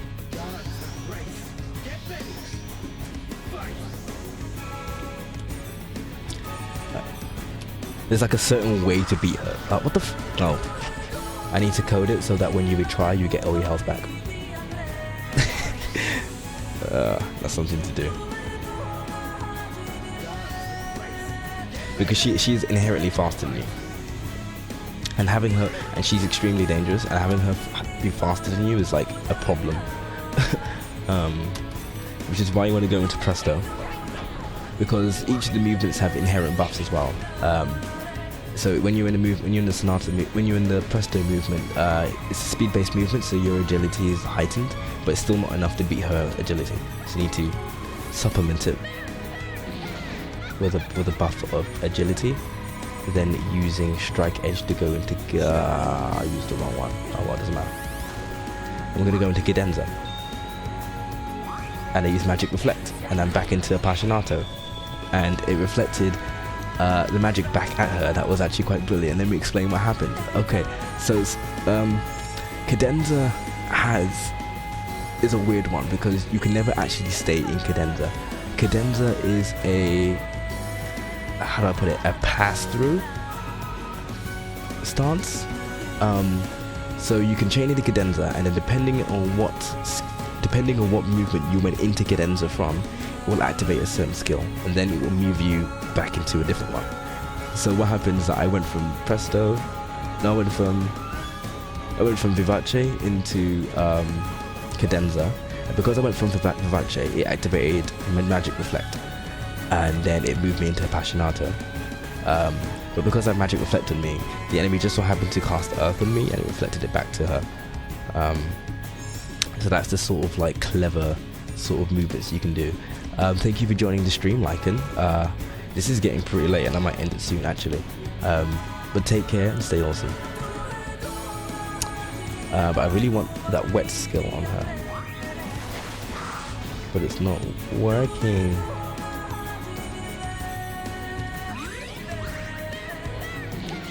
She can't cast magic on me because she'll get hit, which is nice. Magic reflect is a nice thing to have, but she doesn't always use magic, that's the thing.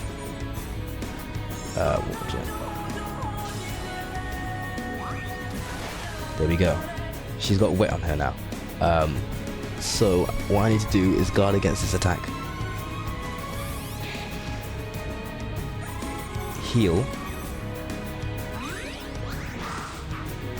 And then now because she's wet, I can, because she's wet, she's got the wet status on, and she only has it for so long.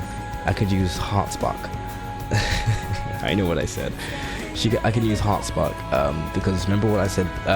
Being under wet status makes you susceptible to lightning damage 5 times fold. So this should do a lot of damage. 2,000 damage. And she got paralyzed, which gives me free reign to do whatever I want. I could try and use water jet again, and she's got the status again. I could use Heart Spark again. Now this is me being really lucky with proccing the wet status, because usually it doesn't work a lot. It only has a 35% chance of proccing. And if you're lucky to just do so, you can get some real burst damage on. But that's Elise's playstyle. It's really complex, and I hope she should be. I don't know. I guess in the game I need to make a proper tutorial for her, because she's actually really quite complex. But yeah. All right, Lisa, you're tougher than you look. It's Elise. I'm only teasing. Smile more, hun. Your subordinates are strong, Saltier. You've trained them well. They are not my subordinates. They're my comrades. You, camaraderie, not my treacherous Saltier. Enough! You call yourself a weapon master, but how well do you control your blades and magic, I wonder? Ready yourself and find out. Clash with might.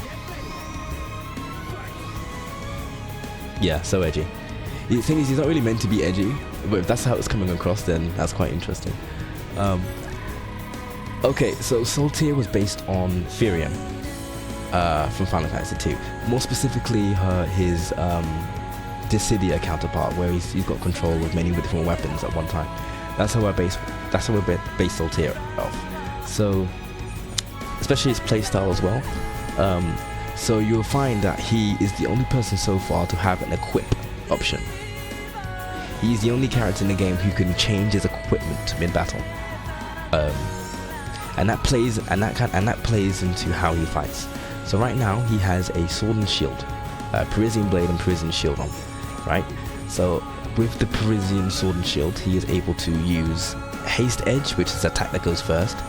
He's able to use bulwark only if he has a shield equipped though, which increases defense and draws aggro, so it's basically taunt. He's able to use a bunch of different skills and stuff like that. And the interesting about some of his skills is that basically a lot of his skills come with QTE, so to speak. And if you get it, and doing the attack is perfectly fine. But then at the end of the attack, there's a QTE that allows you to chain it into a different attack or chain it into a stronger version of the attack. You'll see once I start equipping. Fuck's sake. Oh, why are you doing this? Why did that happen? Why did that happen? Okay, that's fine. Don't worry about it. What we'll do. We'll just skip right over here. We'll just there's Saltier. Okay, cool. We'll just the music's gonna change. Also, someone asked where that music came from. Twilight. It's from Akame ga Kill. It's an anime, and the song is called Les Chants de Roma.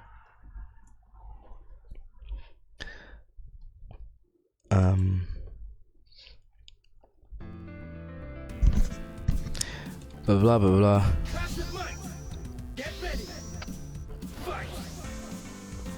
Cool. Okay. So let me see if this works.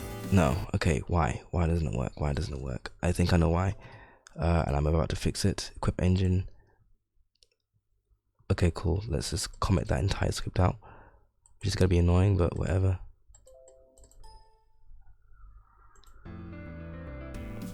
Cool. You call yourself a weapon master, blah blah blah blah blah.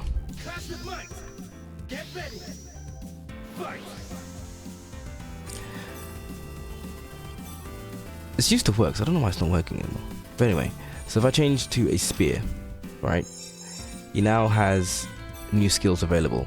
Now, when changing weapons, you have to be very careful what weapon you choose, and make sure you want that weapon. That's the weapon you want to choose, because there's a hidden two-turn cooldown for changing your weapon again. So once you change your weapon, you're locked into it for a bit.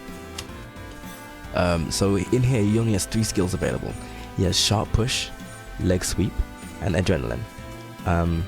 Adrenaline recovers 30 TP, and it's an instant skill, which is really good for getting the TP available to do certain skills.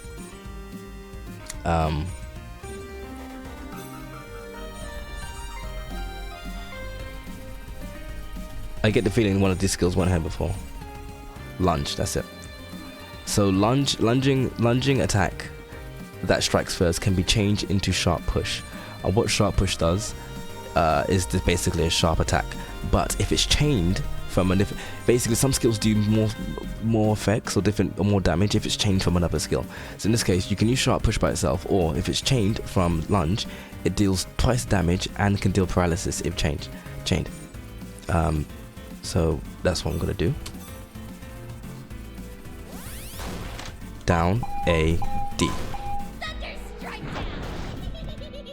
So it did sharp push did twice the damage, but it didn't proc the what's it called? The paralysis.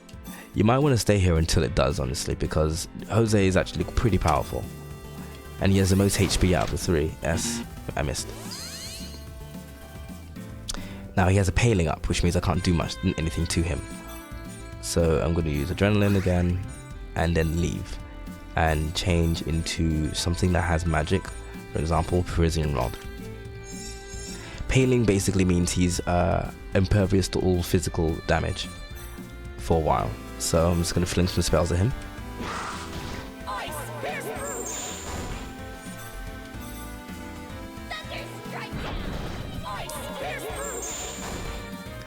Don't worry about the vocal things. They're basically using the same clips from other characters, because I haven't made their separate animations yet, and the animations include the voice clips, so I've just basically copy pasted.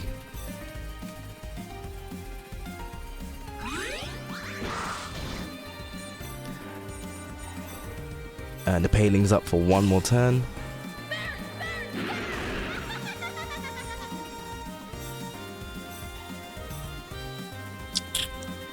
So what's it called? So you notice that each of these 3 enemies, right, always use Psych Up and then a special attack of their own. The hardest part about Jose is that his special attack is the hardest of them all, because even if you're at full HP and you guard, when he psychs up and then he uses special attack, you are not surviving it at all. So the idea with Jose is that you need to stop him from using his skill, which you either need to stop him from using the skill, or you need to make him weaker. So whether that means using power break to make him weaker, or that means using sentinel to make yourself impervious for a turn, or if it means disabling him in any sort of way. One of the ways you can, so he's about to kill me right now, basically. Oops. And one of the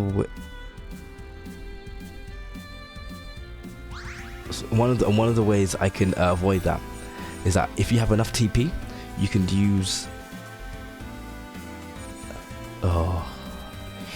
Sentinel, which is Darren's spear skill that makes him impervious to physical attacks on one turn. Oh, I fucking evaded it, so there's no point. If I knew I was going to evade the attack, I wouldn't have done anything. But I've survived that. So basically, whenever you see Psych up, you're gonna die, and you need to stop him from doing whatever he's gonna do, or you need to protect yourself in a more absolute way, because having full health and guarding won't cut it.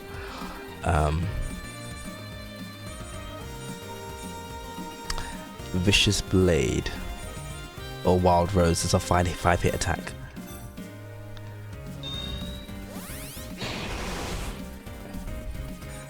Or does a lot more damage than it said it would do, but that's weird.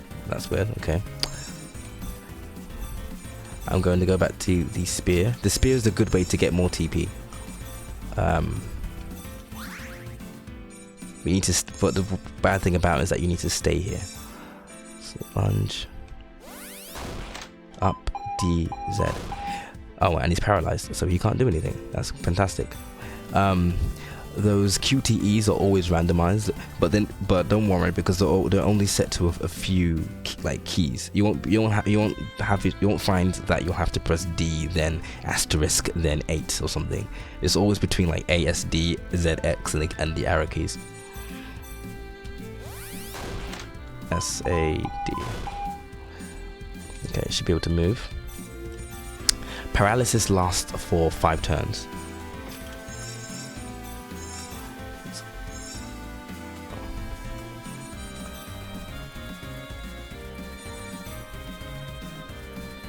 And he's lost his protect and has lost his shell. So I'm just gonna attack. He's lost his reflect. I'm still gonna attack.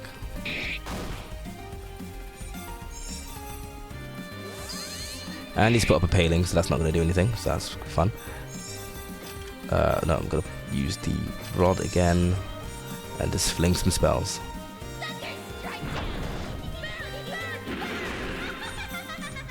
Again, don't worry about the voice clips.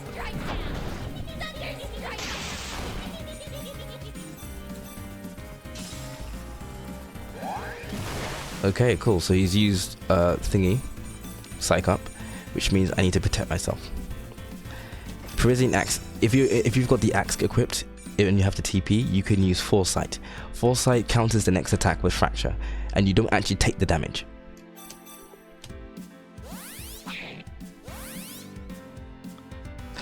Now, nothing happened because he had the paling up as well, so I did no damage to him, but he did no damage to me.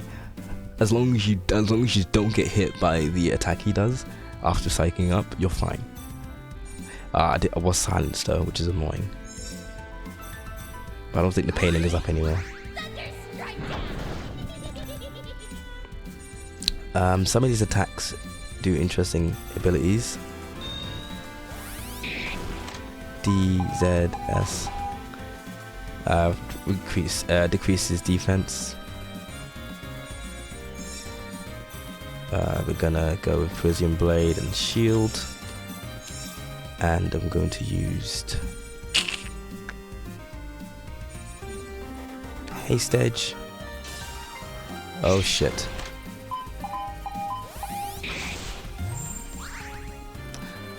Okay, cool. So he's going to use that skill in his next turn, and I do not have the TP to protect myself, which is bad, which means I'm going to die. And I can't equip because the 2-turn cooldown hasn't finished, so I'm going to die. Except I didn't die because I forgot I used Weapon Break, on him, so it was gonna be what's it called? It was gonna be weakened anyway.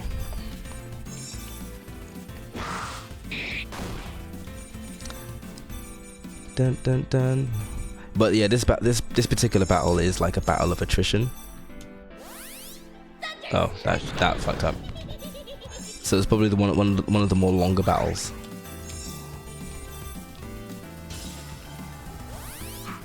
Oh fuck. Foresight.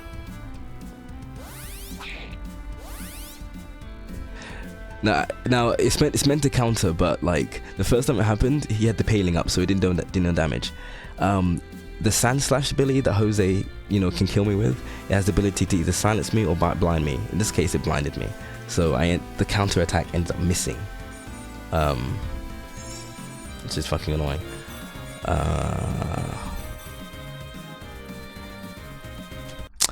But the game crashed for whatever reason. I don't know why, but honestly, I'm getting tired. I'm sure you all are too. So I'm going to end the stream here. All the characters you make are more unique than the ones I make. Hopefully this has given you some ideas, honestly. But yeah, that's the state of my game so far. I probably would have done a playthrough of from start to where I am right now, but I've already done that. Don't you hate it when your counter misses? Oh yeah, honestly. But if you follow Inera's Q, who's been in the chat, she's going to be doing a stream of the demo of Palasiel Quest on her channel on Sunday or Saturday or Sunday, I believe. Though if you can't wait for that and you wish to have a sample of this game yourself, there is a demo of the game which you can get on itch.io. If you search Palasiel Quest on itch.io, there is also a link to the demo in the description of this stream. I will also link it in chat. It is an hour-long demo, and it's basically like a tech demo essentially, but it has all the features, all the features and artwork and new artwork and stuff of, the current demo. So yeah, I also the game also has a Twitter. Follow at Palasiel Quest. Give that a follow, because that's where I post all of my updates and stuff like that. But thank you for joining me on this impromptu 3-hour-long dev stream, where I basically just got to show you stuff instead of doing things. But it was fun hanging out with all of you guys. Ariel, best gal. I'm sure people are gonna like Ariel. I'll make sure she lives up to waifu material or best girl material. But yeah, no, it's like coming up to 6:30 right now, so I'm gonna go and catch some Z's. Check out my cool Deku and Bakugo poster. I can't control my hands, but yeah. Anyway, take care, stay awesome.